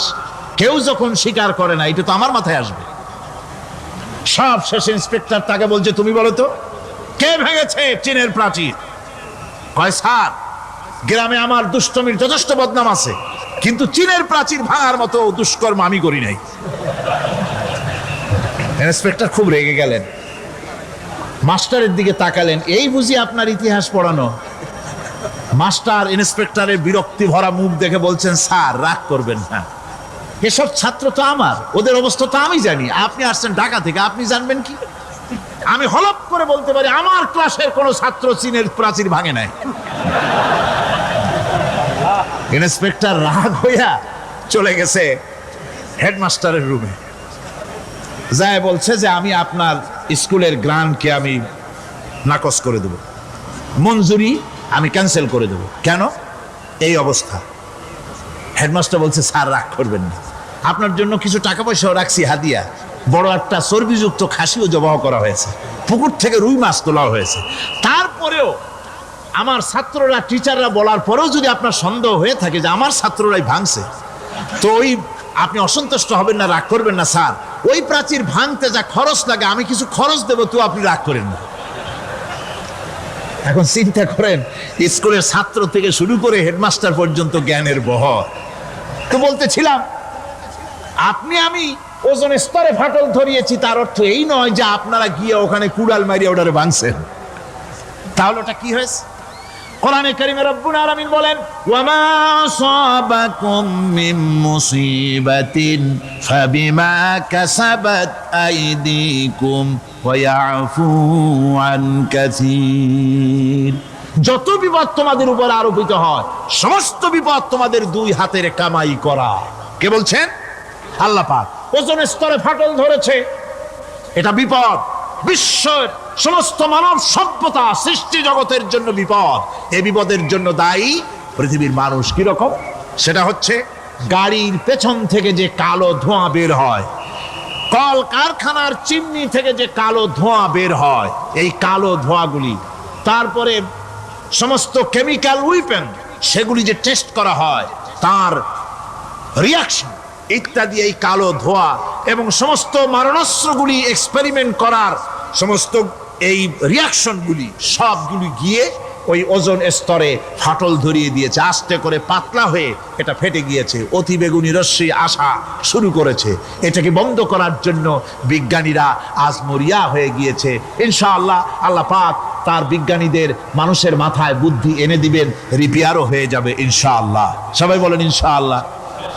তাহলে বললাম কেন এই কথাটা? এই জন্য বললাম যে কোরআনে কারীমের মধ্যে আল্লাহ রাব্বুল আলামিন সব কথা বলে দিয়েছেন, কোনো কথা বাদ রাখেন নাই। পাহাড়গুলি ভেঙে আমরা ক্ষতি করতেছি, গাছগুলি কেটে আমরা ক্ষতি করতেছি, প্রকৃতির ভারসাম্য নষ্ট করে দিচ্ছি, ফলে সমুদ্রের পানি স্ফীত হচ্ছে, ভূমিকম্প বাড়তেছে, ঘূর্ণিঝড় হচ্ছে, টর্নেডো হচ্ছে, পৃথিবী বিধ্বস্ত হয়ে যাচ্ছে, ক্লাইমেটের পরিবর্তন আসছে। আজকে পৌষ মাস, এটা কি মাস? কত তারিখ? দেখেন বাংলা ভাষাকে কত মহব্বত করি। যদি বলি আজকে ডিসেম্বরের কত তারিখ, গড় গড় করে মুখস্থ হয়ে যাবে। বাংলারে খুব ভালোবাসি, মাসটার তারিখ বলতে পারলাম না, দুঃখিত। এই হলো আমাদের ভালোবাসা। আজকে পৌষ মাসের অর্ধেকও শেষ হয়ে যাচ্ছে, অথচ মনে হচ্ছে শীত যেন তার শ্বশুর বাড়ি বেড়াতে গেছে। এই যে অবস্থা, এই অবস্থা শুধু বাংলাদেশে নয়, গোটা পৃথিবীতে ক্লাইমেটের একটা বিরাট পরিবর্তন আসতেছে, একটা বড় রকমের পরিবর্তন আসতেছে। এর কারণ হচ্ছে এই পৃথিবীর মানুষেরা নিজেরাই প্রকৃতির ভারসাম্যকে নষ্ট করে দিয়েছে। এই ভারসাম্য নষ্ট হওয়ার কারণে আবহাওয়ার পরিবর্তন হচ্ছে, সামুদ্রিক জলোচ্ছ্বাস বাড়তেছে, ভূমিকম্প, আগ্নেয়গিরি ইত্যাদি হচ্ছে এবং পৃথিবীর মানুষ বিধ্বস্ত হচ্ছে। বলতেছিলাম এই কোরআনে কারীমের মধ্যে আল্লাহ পাক সব কথা বলে রেখেছেন। যদি জানতাম, বুঝতাম, তাহলে এই অবস্থার সৃষ্টি হতো না।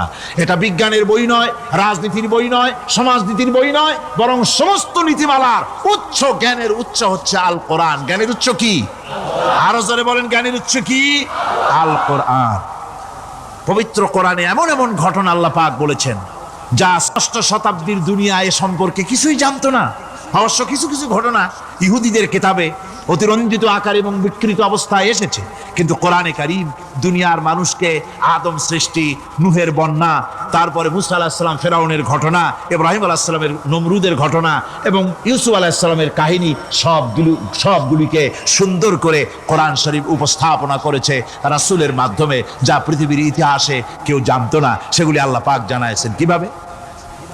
কোরআনে কারীম বলছে, তিলকা মিন আম্বাইল গায়বি নূহিহা ইলাইকা মা কুনতা তা'লামুহা আনতা ওয়ালা কওমুকা মিন ক্বাবলি হাদা। এ হলো সব অজ্ঞাত ঘটনা।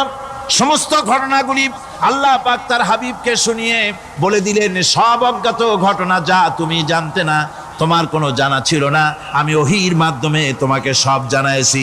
ইউসুফ আলাইহিস সালামকে যখন তার ভাইয়েরা কুয়ার মধ্যে ফেলে দিতেছিল তখন তুমি উপস্থিত ছিলে না, এই ঘটনা ওহীর মাধ্যমে আমি জানালাম। মুসা আলাইহিস সালামকে যখন ফেরাউন দরিয়ার ভিতরে ফেলে দিল, সেই সময় তুমি সিনাই পর্বতের পাশে দাঁড়িয়ে সব দৃশ্য লক্ষ্য করনি, অথচ আমি ওহীর মাধ্যমে সব তোমাকে খুলে খুলে বলে দিয়েছি। আল্লাহ পাক সমস্ত ঘটনাগুলিকে বলে বলে কোরআন শরীফের মধ্যে সব সাজিয়ে দিলেন, বলে দিলেন। তিনি বললেন, ওয়ামা কুনতা বিজানিবিল গারবি ইয কাদাইনা ইলা মুসাল আমরা ওয়ামা কুনতা মিনাশ শাহিদিন। ফিরআউন যে মুসার সঙ্গে যে ব্যবহারটা করলো, এ সময় সেখানে তুমি উপস্থিত ছিলে না, আমি ওহীর মাধ্যমে তোমাকে তা জানিয়েছি। কাযালিকা নাকুসসু আলাইকা মিন আনবাই মা ক্বাদ সাবাকা ওয়া ক্বাদ আতাইনাকা মিন লাদুন্না যিকরা। আল্লাহ পাক বলেন, এভাবে আমি আপনার কাছে অতীত ঘটনাবলী ওহীর মাধ্যমে নিখুঁতভাবে আপনার সামনে সব বলে দিয়েছি। আমার ভাইয়েরা, এই বিশ্বলোকে ঊর্ধ্ব লোক সম্পর্কে নির্ভুল তথ্য বর্ণনা আল্লাহ পাক করে দিয়েছেন কোরআনের মাধ্যমে। 1665 খ্রিস্টাব্দে স্যার আইজাক নিউটন তিনি আবিষ্কার করলেন মাধ্যাকর্ষণ শক্তিকে। এই মাধ্যাকর্ষণ শক্তি, ল অফ গ্রাভিটেশন, এ সম্পর্কে মানুষের এই থেকে কিছু জানলো, কিন্তু আজ থেকে 1400 বছর আগে আল্লাহ রাব্বুল আলামিন তার উম্মি নবী, যিনি কোনো বিজ্ঞানাগারে লেখাপড়া করেন নাই, কোনো সায়েন্স রিসার্চ করেননি, যিনি কোনো কলেজ ইউনিভার্সিটিতে পড়াশোনা করেননি, তার মাধ্যমে জানিয়েছেন মাধ্যাকর্ষণ শক্তির কথা। কোরআন বলছে, ইন্নাল্লাহা ইউমসিকুস সামাওয়াতি ওয়াল আরদা আন তাজুলা। এই পৃথিবী এবং সমস্ত গ্রহ উপগ্রহকে আল্লাহ পাক বলছেন, আমি এমন এক শক্তি দিয়েছি যে শক্তির মাধ্যমে একটা আরেকটাকে আকর্ষণ করে রাখছে। এই পৃথিবীতে মাধ্যাকর্ষণ শক্তি শুধু পৃথিবীর নাই, সূর্যের আছে, মঙ্গলের আছে, নেপচুনের আছে, ইউরেনাসের আছে, বৃহস্পতির আছে।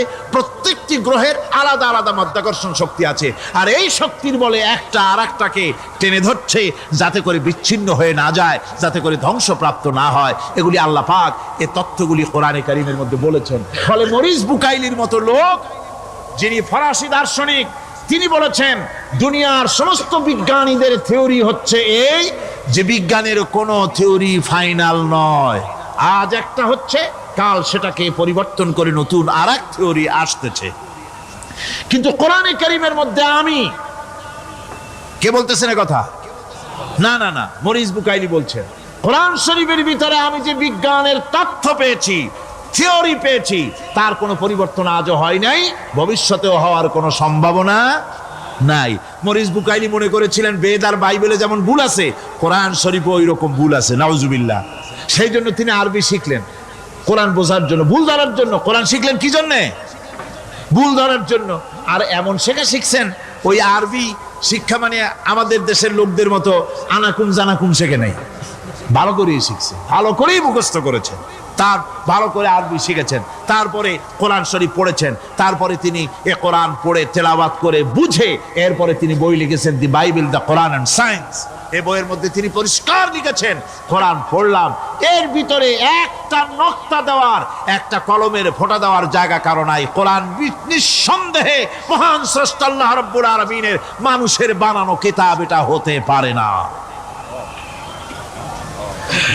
সুতরাং কোরআন শরীফের মধ্যে আল্লাহ পাক সব কথা বলে দিয়েছেন।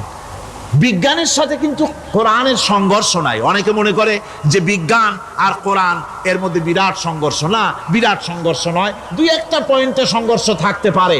অধিকাংশ ব্যাপারই বিজ্ঞান, আমি মনে করি বিজ্ঞানের আবিষ্কার যত বাড়বে, কোরআন বোঝা মানুষের জন্য তত সহজ হবে।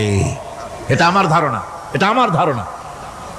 বিজ্ঞানের সাথে দুই একটা পয়েন্টের উপরে সংঘর্ষ আছে, যেমন চন্দ্র এবং সূর্য সম্পর্কে, সৌরজগৎ সম্পর্কে Copernicus, Kepler, Galileo, Newton, Einstein মহাশূন্য সম্পর্কে যে সব বক্তব্য রেখেছেন, সেসব বক্তব্যের সাথে কোরআন শরীফের কিছুটা বৈপরীত্য রয়েছে। যেমন কেউ বলেছেন সূর্য ঘোরে, পৃথিবী স্থির, কেউ বলে সূর্যের চতুর্দিকে পৃথিবী ঘোরে, কেউ কয় চন্দ্র ঘোরে, কেউ কয় আমরা কি আর বসে থাকি, আমরাও ঘুরি। কিন্তু আসলে ঘোরেটাকে কে ঘোরে, এ ফয়সালা কে দেবে? কে দিবে বলুন তো? হ্যাঁ, ঠিক বলেছেন, আল্লাহই দিবেন, কারণ এগুলি সৃষ্টি করেছেন কে? এবার শুনুন, এই বিতর্কের মীমাংসা আল্লাহ পাক করছেন কোরআনে কারিমে বহু আগে। গ্যালিলিও, কেপলার, কোপারনিকাস, এদের বলার অনেক আগে বিশ্বনবী জনাবে মুহাম্মদ রাসূলুল্লাহ সাল্লাল্লাহু আলাইহি ওয়াসাল্লাম তিনি বলে দিয়েছেন, আল্লাহর কথা তিনি বলেছেন, লাশ-শামসু ইয়ানবাগী লাহা আন তুদরিকাল কামারা ওয়ালাল লাইলু সাবিকুন নাহার ওয়া কুল্লুন ফি ফালাকিন ইয়াসবাহুন। প্রবল জ্ঞানী হইবে যাহারা, আপন মনেতে বুঝিবে তাহারা, রাত্রি পারে না আগে যাইবার দিনের স্থান করি অধিকার। চন্দ্র বাজে না সূর্যের গায়েতে, সূর্য পারে না চন্দ্রকে ধরিতে। যার যে স্থান বহাল রাখিয়া ভ্রমণ করিছে খোদাকে ডরিয়া। আল্লাহ রাব্বুল রব্বুল আলামিনকে ভয় করে সব ঘুরছে। চাঁদও ঘোরে, সূর্য ঘোরে, মঙ্গলও ঘোরে, ইউরেনাস ঘোরে, বৃহস্পতি ঘোরে, পৃথিবীও ঘোরে। সব ঘুরছে তো ঘুরছেই, বন বন করে ঘুরছে একটা নির্দিষ্ট কক্ষপথে, আপন আপন কক্ষপথে ঘুরছে, যার ফলে অ্যাক্সিডেন্ট হয় না। সুবহানাল্লাহ, জোরে বলেন সুবহানাল্লাহ। নির্ধারিত কক্ষে ঘুরছে, নির্ধারিত কক্ষে ঘুরছে। এর কক্ষগুলি আল্লাহ পাক ঠিক করে দিয়েছেন, সেই কক্ষে ঘুরতেছে, একে অপরের পথ অতিক্রম করতেছে না। আবার ওই মহাশূন্যের ভেতরে রয়েছে black hole. Black hole, black hole কি?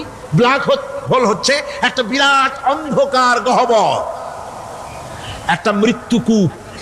এত বড় বিরাট ব্ল্যাক হোল মহাশূন্যে আছে, বিজ্ঞানীরা হয়রান হয়ে গেছে। তার এত বড় শক্তি, সে শুধু তারা খায় না, কোন তারকা ঘুরতে ঘুরতে যদি তার কাছে এসে যায়, তারাকে খেয়ে ফেলে। কোন আলো যদি কাছে আসে, আলো শুষে নিতে নিতে আলো যার থেকে এসেছে সেটাকেও শেষ করে ফেলে। এ ধরনের একটা দারুণ আকর্ষণী শক্তি তার মধ্যে আল্লাহ সৃষ্টি করেছেন। একটা ব্ল্যাক হোল আছে মহাশূন্যের ভিতরে। সূর্য, চন্দ্র, গ্রহ, নক্ষত্র, যে সূর্য পৃথিবীর চাইতে 13 লক্ষ গুণ বড়, এমন 2 কোটি সূর্য খাইয়া হজম করতে পারে এত বড় ব্ল্যাক হোল আল্লাহ তৈরি করে রেখেছেন মহাশূন্যের উপরে। রয়েছে মিল্কি ওয়ে, রয়েছে গ্যালাক্সি, অন্তত 10,000 কোটি, 10 সহস্র কোটি তারকা দিয়ে সমৃদ্ধ গ্যালাক্সি মিল্কি ওয়ে, যেটা অন্ধকার রাত্রে, তারকা সজ্জিত রাতে উত্তর দক্ষিণ দিকে টানা একটা পথের মতো দেখা যায়। এটা হচ্ছে গ্যালাক্সি, এইটাকে বলা হয় মিল্কি ওয়ে। এটা হচ্ছে ছায়াপথ। অসংখ্য তারকা এর মধ্যে রয়েছে। কত বড় বড় তারকা, অনেক দূরে, তাই আমরা দেখি বিন্দু বিন্দু। আসলে কি বিন্দু না, কত বড় জানেন?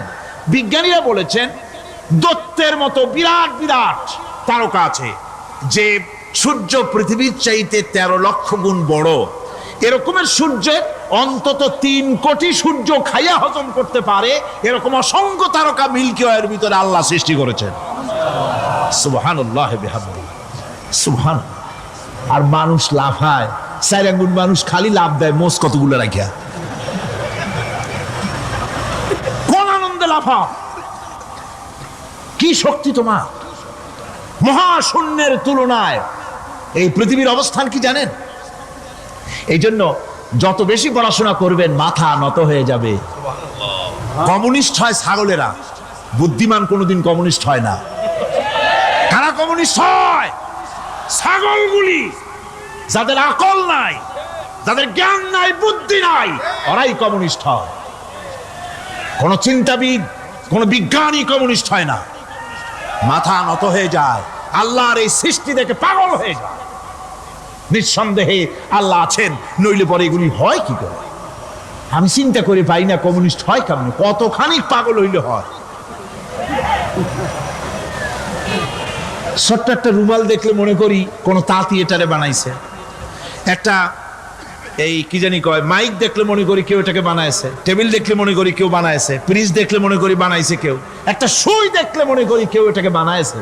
আর এই বিশাল পৃথিবী, ওই বিশাল আকাশ, কমিউনিস্টরা কয় এমনি এমনি হয়েছে। কয় বোতল খায় দৈনিক আল্লাহই জানে। আমার বন্ধুগণ, মাথা নত হয়ে আসবে চিন্তা করলে কি বিশাল সৃষ্টি আল্লাহ পাকের।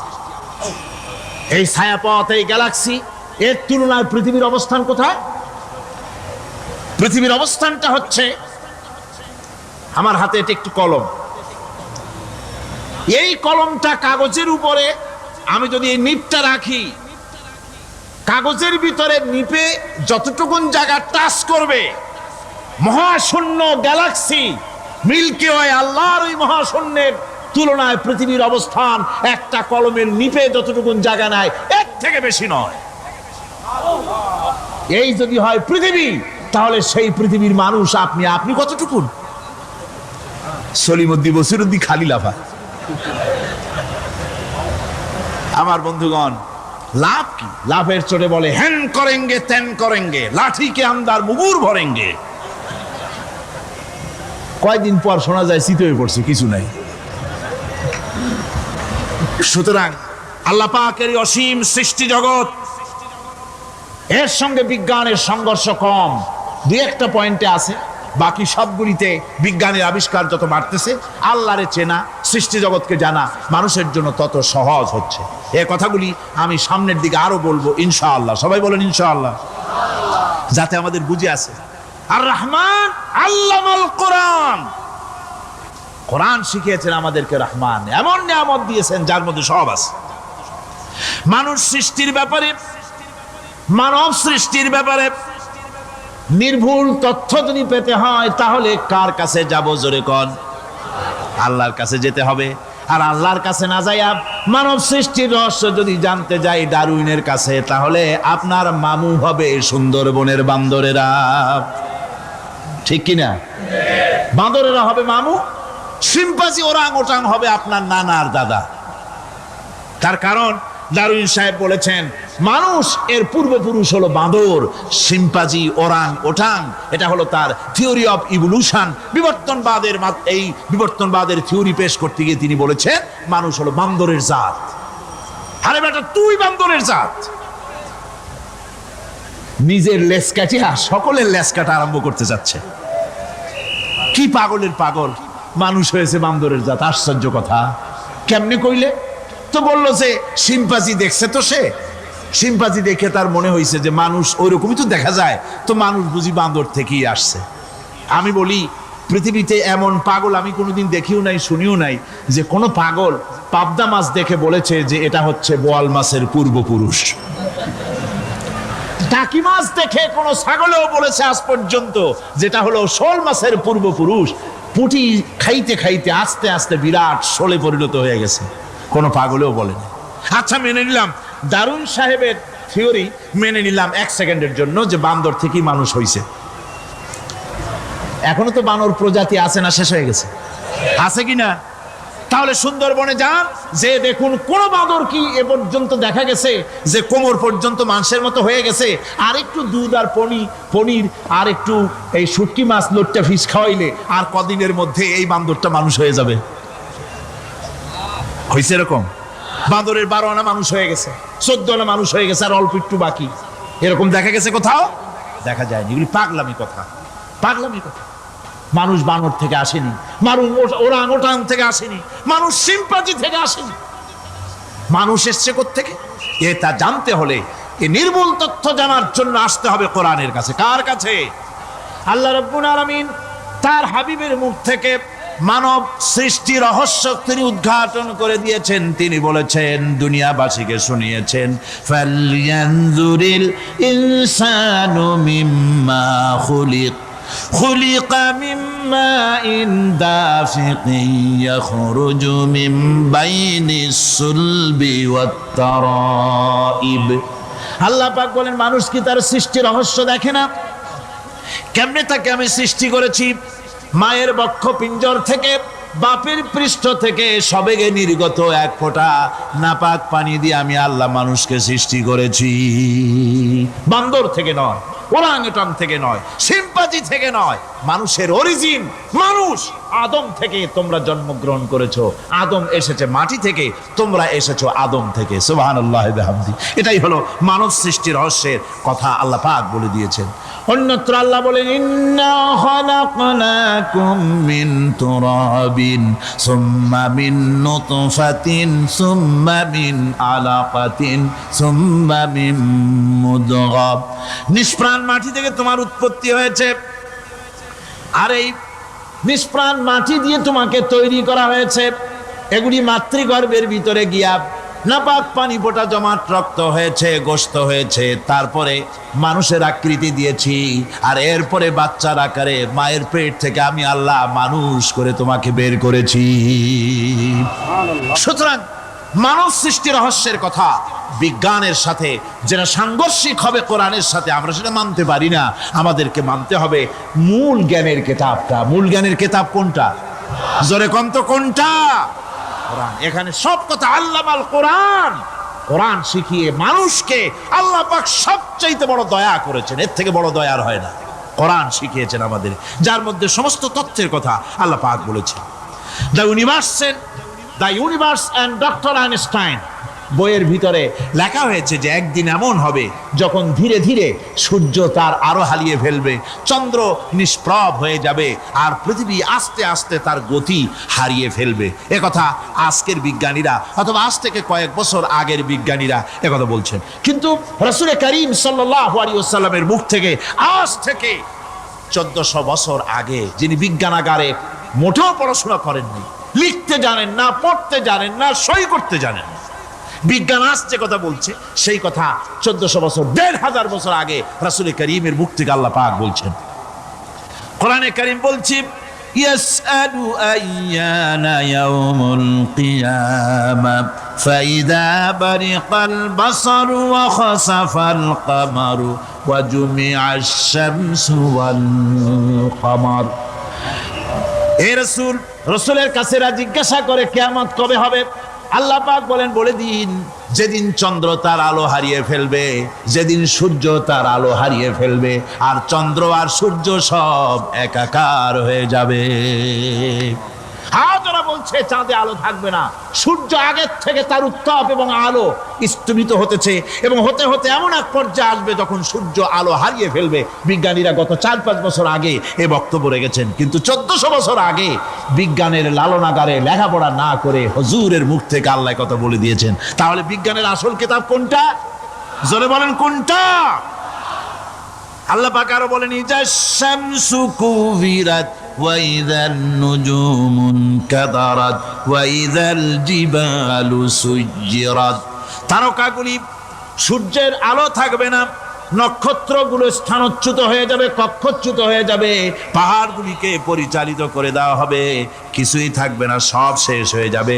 বিজ্ঞানীরা আজ বলতেছে যে সব শেষ হয়ে যাবে, কিছুই থাকবে না, সব শেষ হবে। বিজ্ঞানীরা বলতেছেন, কোরআন অনেক আগে বলেছে, কুল্লু মান আলাইহা ফান ওয়া ইয়াবকা ওয়াজহু রাব্বিকা যুল জালালি ওয়াল ইকরাম। সব শেষ হয়ে যাবে, বিশ্বে যা কিছু আছে সব লয় হবে, ক্ষয় হবে, ধ্বংস হবে, কিচ্ছু থাকবে না, থাকবেন শুধু আল্লাহ সুবহানাহু ওয়া তাআলা। সুবহানাল্লাহি ওয়া বিহামদি। কোরআনে কারীম এ কথা বহু আগে আমাদেরকে জানিয়ে দিয়েছে। সুতরাং আসল জ্ঞানের কিতাবটাই হচ্ছে কোরআনে কারীম। এই কোরআনের কাছে আমরা যত যেতে পারবো, যত কোরআন বুঝতে পারবো, ততই আমাদের জন্য আমরা সমৃদ্ধ হতে পারবো, আমাদের উপর আল্লাহর রহমত আসবে, আমরা সমাজ চালাতে পারবো, আমরা দেশ চালাতে পারবো, আমরা দুনিয়ায় শান্তি পাবো, আমরা আখিরাতেও মুক্তি লাভ করতে পারবো। কোরআনে কারীম সমস্ত বিজ্ঞানের উৎস, দর্শনের উৎস। এইটা না জানলে কিছুই জানা হয় না, এইটা জানা হলে সব জানা হয়। পণ্ডিত আপনার ডক্টর শহীদুল্লাহ, আল্লাহ জান্নাত নসিব করুন, সবাই বলুন আমিন। তিনি বলতেন, বড় বড় সেমিনারে গিয়ে বলতেন তিনি, যে আপনারা যারা বক্তব্য রাখতে এসেছেন, জনগণকে বলছি না, যারা বক্তব্য রাখতে এসেছেন, MA পাস করেছেন, ডিগ্রি করেছেন, PhD করেছেন, এভারসিএস করেছেন, বহু কিছু ডিগ্রি আপনারা লাভ করেছেন, নামের আগে 6 হাত লম্বা ডিগ্রি আপনারা লাগাইছেন, আপনারা পণ্ডিত ঠিকই, কিন্তু এই কোরআন শরীফের জ্ঞান যদি আপনাদের না থাকে, আপনারা পণ্ডিত, তবে আপনারা মূর্খ পণ্ডিত। কি পণ্ডিত? কি পণ্ডিত? মূর্খ পণ্ডিত। ওরা বলে যে মৌলবীরা জানে কি, মৌলবীরা জানে কি? আরে ভাই, মৌলবীদের কাছে তো আসল জ্ঞান আছে। সুবহানাল্লাহি ওয়া বিহামদি। এখানে সবটা আছে। আপনারা এখানে আসেন, এটা বিশ্বাস করলে আপনি সবটা পেয়ে যাবেন। কোরআন বিশ্বাস করতে পারলে, কোরআন জানতে পারলে আপনি সব জানবেন। কোরআনে কারীমের মধ্যে আল্লাহ পাক কত কথা বলেছেন, এর মধ্যে আছে আল্লাহ পাক বলেছেন, আফালা ইয়ানজুরুনা ইলাল ইবিলি কাইফা খুলিকাত। এই যে আমি উটগুলারে বানাইছি, কেমনে বানাইলাম তোমরা কি দেখছো? উট কেমনে বানিয়েছি? মুফাসসিরিনে কেরাম এর উপরে অনেক আলোচনা করেছেন। তারা বলেছেন যে উট মরুভূমির জাহাজ, তারপরে উটের পিঠে একটা চুট আছে, কোন কোন উটের পিঠে 2টা চুট আছে, মাঝখানে বসে একটারে হেলান দিয়ে আর একটা ধরে বসা যায়। আমি দেখছি 2টা চুটওয়ালা উট, আফ্রিকান উট আমি দেখেছি, যে চুট সুবহানাল্লাহ, দেখলে অবাক হয়ে যেতে হয় যে আল্লাহর কি কুদরত। উটের পৃষ্ঠে 2টা চুট, মাঝখানে আপনি বসবেন, পিছনেরটা একটা সোফা সেটের মতো, পিছনে হেলান দিলেন, আর সামনে যখন সে মরাল সম চড়াই উত্তরাই পথ দিয়ে নামা ওঠা করবে, তখন আপনি যেন পড়ে না যান, সেজন্য সামনেরটা বুকের সাথে জড়ায় ধরবেন। এরপরে কি সৃষ্টি আল্লাহর, সুবহানাল্লাহি বিহামদিহি। জিরাফগুলি দেখুন, জিরাফগুলি তার মাথা কত বড় উঁচা। লন্ডন জুতে জিরাফ দেখলাম, সে জিরাফের দেহ থেকে তার মাথাটা 22 ফিট উঁচা। মানে সে যদি নিচে দাঁড়ায়, 3 তলা বিল্ডিং এর ছাদের উপরে নাস্তা দিলে তো নিচে দাঁড়ায় খাইতে পারে, এই অবস্থা। সেই জিরাবে পানি খাবে কেমনে? মাথা হলো অত উঁচায়, পিছনের ঠ্যাং দুটা খাটো, সামনের ঠ্যাং দুটো উঁচা, এখন পানি খাবে কেমনে? ওই মাথা নামাইতে গেলে ঠ্যাং তো অনেক উঁচা। আল্লাহ পাক এমন সুন্দর ব্যবস্থা করলেন, সামনের 2টা ঠ্যাং এভাবে সরায় দেওয়ার মতো। ও যখনই পানি খায় দেখলাম 2টা ঠ্যাং অনেক ছেড়ায় দেয়, 2 দিকে ঠ্যাং চলে যায়, তখন মাথাটা সহজে নিচে নামায় আসে, পানি খাইতে পারে। এই সুযোগগুলি আল্লাহ সুবহানাহু ওয়া তাআলা তিনি করে দিয়েছেন। ওমা কুন্না আনিল খালকি গাফিলিন, আমি আমার সৃষ্টি জগৎ সম্পর্কে অমনোযোগী নই। সুবহানাল্লাহ বিহামদিহি। ভল্লুকগুলি কি বিরাট বিরাট একটা ভল্লুক, শ্বেত ভল্লুক দেখেছি, কৃষ্ণ ভল্লুক দেখেছি, হাঁটতেছে মনে হয় যেন পায়ের তলায় হাফসুল করা, ঠিক জুতা পায়ের তলাটা যেমন দেখা যায় ওই রকমের তলাটা, গায়ে একেবারে পশম। লোক ওই বরফের দেশে থাকতো, সে শীত কষ্ট না পায় সেই জন্য আল্লাহ একটা কম্বল ওর গায়ে জড়ায় দিয়েছে, অটোমেটিক কম্বল। সুবহানাল্লাহ বিহামদিহি। তো উট, আল্লাহ বলছেন উট কেমনে বানাইছি দেখছো? আফালা ইয়ানজুরুনা ইলাল ইবিলি কাইফা খুলিকাত, উট বানালাম কেমনে দেখেছিস? মানুষ অবাক হলো, আল্লাহ এত কথা থুইয়া উটের কথা বলছেন, কারণ নানান রকম মানুষ বলল। শেষ পর্যন্ত প্রাণীতত্ত্ববিদরা তারা আবিষ্কার করলেন মূল কারণটি। অনেক কারণ আছে আল্লাহ পাকে কথা বলার। উট তো মরুভূমির জাহাজ, তারপরে উট মানুষের অনেক উপকারে আসে, এ কথা বলা হয়েছে। প্রাণীতত্ত্ববিদরা খুঁজে তারা দেখতে পেয়েছে যে উটকে জবাহ করে দেখা গেছে উট সমস্ত প্রাণী বাতাস থেকে অক্সিজেন যতটা গ্রহণ করে ততটা ছেড়ে যায়, একমাত্র প্রাণী উট যে যতটা অক্সিজেন গ্রহণ করে বাতাস থেকে সবটা ছাড়ে না, 2/3 ছেড়ে দেয়, 1/3 তার লাংসের পাশে রাখার জন্য আল্লাহ পাক একটা চেম্বার তৈরি করেছেন। ওই চেম্বারের ভিতরে 1/3 অক্সিজেন থেকে যায়, কারণ পানিও রেখে, তার পানি রাখার জন্য রিজার্ভ ট্যাঙ্কি আছে, একটা রিজার্ভ ট্যাঙ্কি আছে, অক্সিজেন রাখার একটা চেম্বার আছে। এগুলি কেন? এই জন্য যে মরুভূমির ভিতরে সাইমুম শিল্পী গোষ্ঠী না, কিন্তু ঝোড়ো হাওয়া, মরুভূমির ভিতরে ঝোড়ো হাওয়া, এই ঝোড়ো হাওয়া যখন আরম্ভ হয়ে যায় তখন মানুষ বাঁচতে পারে না, মানুষ টের পাইয়া সব বাড়িতে চলে যায়। মরুভূমিতে চড়ে বেড়ায় উট, সে যাবে কোথায়? ওর তো যাওয়ার জায়গা নাই। 7 দিন 8 দিন 1 সপ্তাহ 2 সপ্তাহ পর্যন্ত এই মরুভূমিতে ঝড় চলতে থাকে, বালুর ঝড়, কিচ্ছু দেখা যায় না। ওখানে দেখছিলেন বালুর পাহাড়, আজকে দেখবেন বালুর পাহাড় এখানে চলে আসছে। এইভাবে পাহাড় তৈরি হয়ে যায়, বালি উড়ায় নিয়ে যায় বাতাসে। এই বাতাসের ভিতরে বালু উঠতে থাকে সমানে, মানুষ প্রাণী কিছুই সেখানে শ্বাস করতে পারে না, বাঁচতে পারে না। উটের মতো প্রাণী যে মরুভূমিতে থাকে ও বাঁচবে কি করে? আল্লাহ সুবহানাহু ওয়া তাআলা ওর লাংসের পাশে অক্সিজেন রাখার চেম্বার করে, পানির ট্যাঙ্কি তৈরি করে দিয়ে রেখে এমন কায়দা করেছেন, ও যখনই টের পায় যে ঝড় শুরু হবে, সাথে সাথে ঠ্যাং দিয়া মুখ দিয়া গর্ত করে বালুর ভিতরে মাথা ঢুকাইয়া 1 সপ্তাহ 2 সপ্তাহ থাকতে পারবে মাটির তলে, অক্সিজেনের অভাব হবে না। আফালা ইয়ানজুরুনা ইলাল ইবিলি কাইফা খুলিকাত, দেখো নাকি কিভাবে সৃষ্টি করেছি আমি এই সুন্দর উটকে, একবার দেখো। আর শুকরিয়া তোমার মাথা নত হবে। যত বড় কমিউনিস্ট হও, আল্লাহর জন্য সেজদা দিতে বাধ্য হবে যদি তোমার ঈমান এতটুকুনো থাকে। আমার ভাইরা, আল্লাহ রাব্বুল আলামিন অসংখ্য প্রাণী সৃষ্টি করেছেন এবং সবগুলির প্রয়োজন তিনি মিটিয়েছেন। সুবহানাল্লাহ পড়েন। দেখুন সমুদ্রের ভিতরে তিমি চলতেছে, বিশাল তিমি। অনেকে দেখেন নাই, কেউ দেখেছেন, আমি দেখেছি তিমি মাছ, বিশাল তিমি। এই তিমি মাছ শত শত টন ওজন, একটা তিমি 150 টন, 250 টন, 500 টন, 1000 টন, বিরাট বিরাট ওজনের তিমি মাছ। এই তিমি মাছ পানির নিচে থাকে, আবার পানির উপরেও আসে। উপরে আসবে কেমনে, নিচে যাবে কেমনে এত ওজন নিয়ে? আল্লাহ সুবহানাহু ওয়া তাআলা তার পেটের ভিতরে লক্ষ লক্ষ গ্যালন পানি ধরে, হাজার হাজার গ্যালন পানি ধরে এরকম একটা রিজার্ভ ট্যাঙ্ক তৈরি করেছে। ও যখন ডুবতে চায় তখন পিঠের উপর থেকে ডালাটা উন্মুক্ত করে দেয়, গল গল করে সমুদ্রের পানি পেটের মধ্যে ঢুকতে থাকে। পানিতে ভরে গেল, শরীরের ওয়েট দারুণ ভাবে ওয়েট ক্যারি করলো, তখন সে আস্তে করে সমুদ্রের তলায় ডুবে গেল। আবার যখন সে শ্বাস প্রশ্বাসের জন্য, অক্সিজেনের জন্য সমুদ্রের উপরে উঠতে চায়, তখন ডালাটা খুলে দিয়ে পাম্প দেয় নিজের শরীরে। পাম্প দিলে পরে তার ভিতর থেকে রক্ষিত পানির ফোর্স এত উঁচা হয়, অন্তত 10 মাইল দূর থেকে সেই পানির ফোয়ারা দেখা যায়। 3 মাসের এই অবস্থা দেখে মানুষ তৈরি করেছে সাবমেরিন। আমি সাবমেরিনেও চড়েছি, দেখেছি দ্বিতীয় বিশ্বযুদ্ধে যে সাবমেরিন ব্যবহার করা হয়েছিল, পোর্টসমাউথে সেই সাবমেরিন আমাকে দেখানো হয়েছে, আমি দেখেছি। তাতেও ঠিক একই কায়দায় পানি ভরে পানির তলায় যায়, আবার ওঠার সময় পানি ছেড়ে উপরে চলে আসে। 3 মাস থেকেই মানুষ এটাকে গ্রহণ করেছে। মানুষের শিক্ষার জন্য অগণিত প্রাণী আল্লাহ সৃষ্টি করেছেন, বিজ্ঞানের সাথে তাই কোরআনের সংঘর্ষ নাই। বিজ্ঞান মানুষকে যত বেশি আবিষ্কার করবে, বিজ্ঞান কোরআন বোঝা মানুষের জন্য তত সহজ হবে। আর আপনারা যত জ্ঞানী হবেন, কোরআন যত পড়বেন, মাথা তত নত হবে। তুলা গাছের ফল যত পাকে, তত গাছ কি হয়, ডালগুলো কি হয়, উপরে উঠে যায়। বোঝেন না কেন? তুলা গাছ নাই আপনাদের দেশে? তুলারে কি কয় চট্টগ্রামে? তুলা গাছরে কি কয়? তুলা গাছ।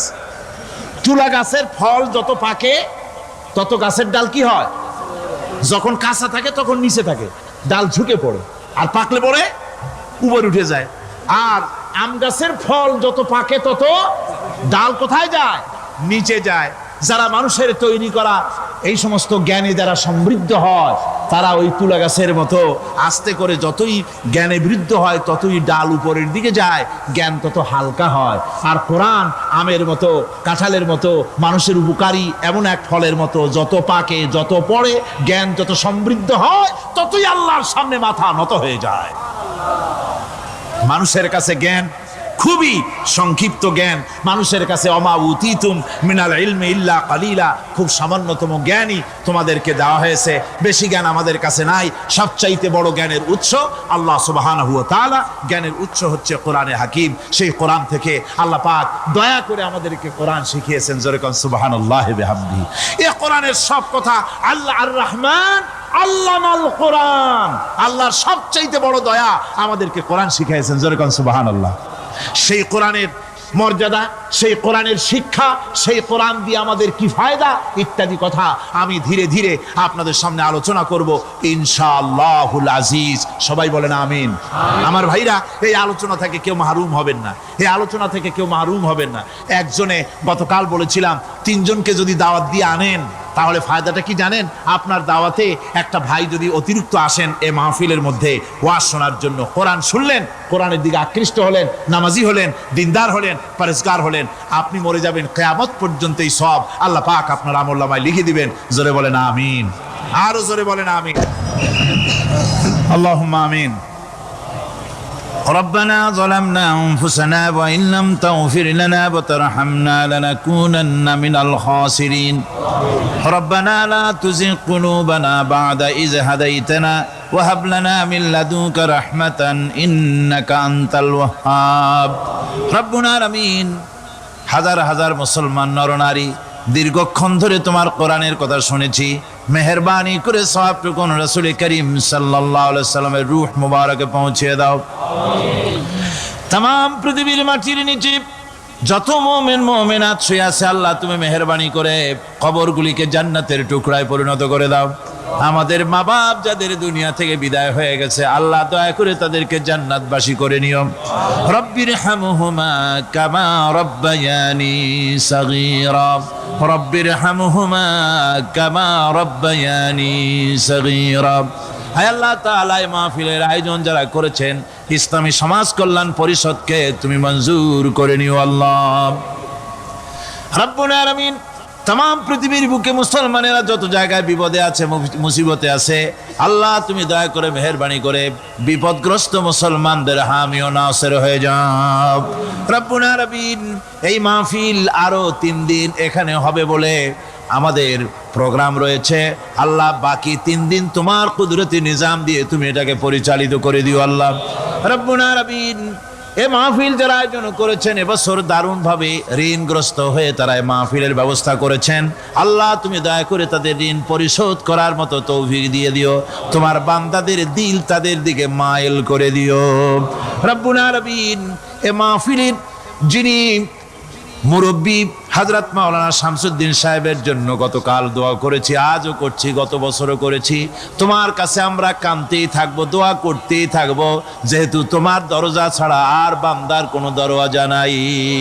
রব্বুল আলামিন তুমি মেহেরবানি করে আমাদের এই ভাইকে দয়া করে চক্ষুষ্মান করে দাও, তার দৃষ্টি শক্তি দয়া করে তুমি ফিরিয়ে দাও। রব্বুল আলামিন তুমি তোমার বান্দাদের দোয়া তোমার দরবারে মঞ্জুর করে নাও। মা বোনেরা কষ্ট করে প্রতিদিন আসেন, আয় আল্লাহ মা বোনদেরকেও হেদায়েত নসিব করে দাও, মা বোনদের যাতায়াত আসান করে দাও, আর তাদেরকে তোমার দিন বুঝে দিনের রাস্তায় চলার তৌফিক দিয়ে দিও।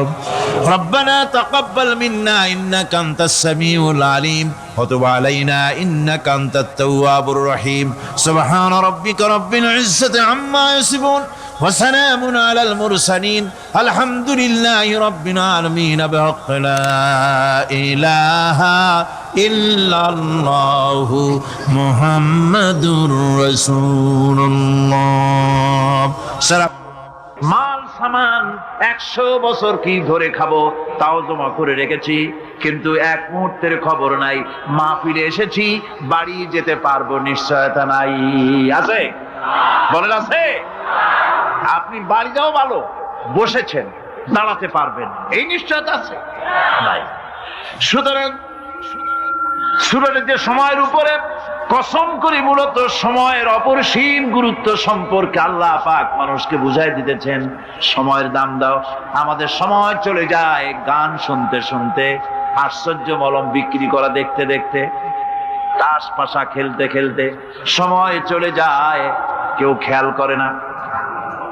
সময় বলতে অতীত কালও হতে পারে, আবার বর্তমানও হতে পারে।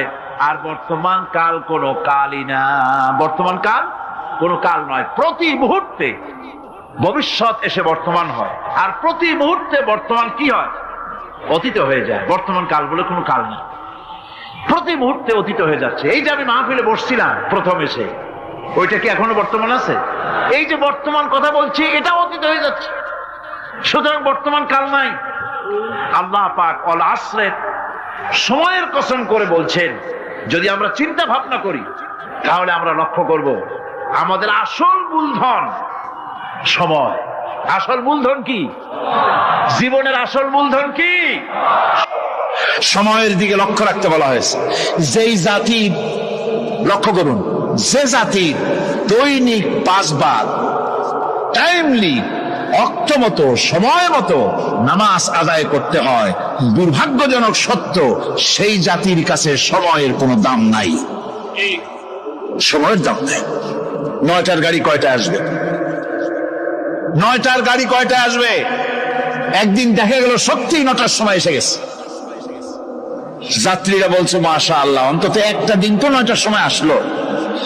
স্টেশন মাস্টার বলছে না, খুশি হওয়ার কারণ নাই, আজকের না, এটা গতকালকেরটা। আমার আমেরিকার সফরের সময়, যে বাড়িতে আমি আমেরিকায় থাকি,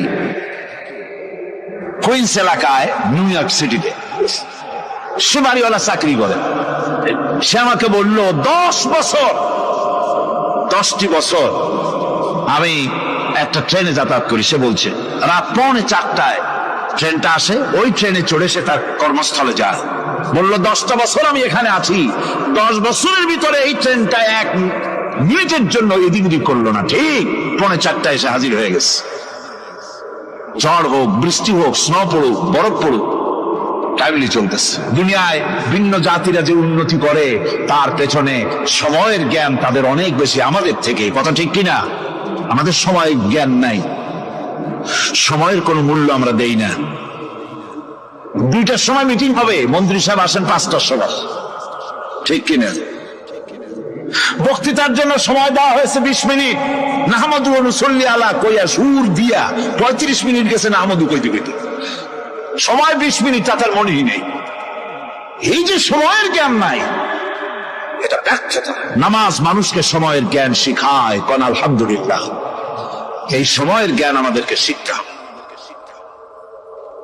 এবার আমি আপনাদের সামনে বলতে চাই, আল্লাহর নবী জনাবে মুহাম্মদ রাসূলুল্লাহ সাল্লাল্লাহু আলাইহি ওয়াসাল্লাম নামাজের ব্যাপারে কি বলছেন? এতক্ষণ তো আল্লাহর কথা শোনালাম, কার কথা শোনাইস? আমার আল্লাহর নবী বলেন, নবীকে প্রশ্ন করা হলো, ইয়া রাসূলুল্লাহ, আইয়ু শাইইন আহাব্বু ইনদাল্লাহি ফিল ইসলাম, ইসলামের মধ্যে আল্লাহর কাছে কোন জিনিসটা বেশি প্রিয়? আল্লাহর কাছে ইসলামের কোন জিনিসটা বেশি প্রিয়? হুজুর বললেন, as-salatu li waqtiha, মান তারাকা সালাতান ফালা দীন লাহু ওয়াস-সালাতু ইমাদুদ্দিন।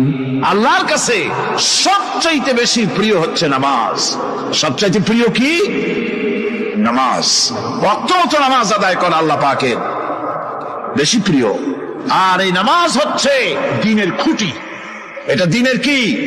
খুঁটি। এই যে খুঁটিগুলো আছে, খুঁটিগুলো ফালাই দিলে তারপর আপনার এই প্যান্ডেল থাকবে? থাকবে না। বিল্ডিং এর পিলার ভেঙে দেন, বিল্ডিং টিকবে? ঘরের খুঁটিগুলি উড়াই ফেলেন, ঘর টিকবে? টিকবে না। দ্বীনের খুঁটি হচ্ছে নামাজ। লা দীনা লিমান লা সালাতা লাহু, যার কাছে দ্বীন নাই, যার কাছে নামাজ নাই, তার কাছে কি নাই? দ্বীন নাই, ঈমান নাই। আল্লাহর নবী বলেছেন, ওয়ান জাবির রাদিয়াল্লাহু তাআলা আনহু قال قال رسول الله صلى الله عليه وسلم بين العبد وبين الكفر ترك الصلاة। আল্লাহ পাকের নবী বলেন, আল্লাহর বান্দার মুমিন, আল্লাহর বান্দার কাফের, দুইজনের মধ্যে পার্থক্য হলো, যে ব্যক্তি নামাজ পড়ে সে আল্লাহর গোলাম, যে নামাজ পড়ে না সে কাফের হয়ে গেল। সে নামাজ পড়লো না, সে কাফের হয়ে গেল। মান তারাকা সালাতান মুতাআম্মিদান ফাকাদ কাফারা, যে ব্যক্তি ইচ্ছে করে নামাজ ছেড়ে দিল সে কাফের হয়ে গেল। বলেন নাউযুবিল্লাহি মিন যালিক। এই জন্য নামাজ আদায় করা বাধ্যতামূলক প্রত্যেকটি মুসলমানের জন্য।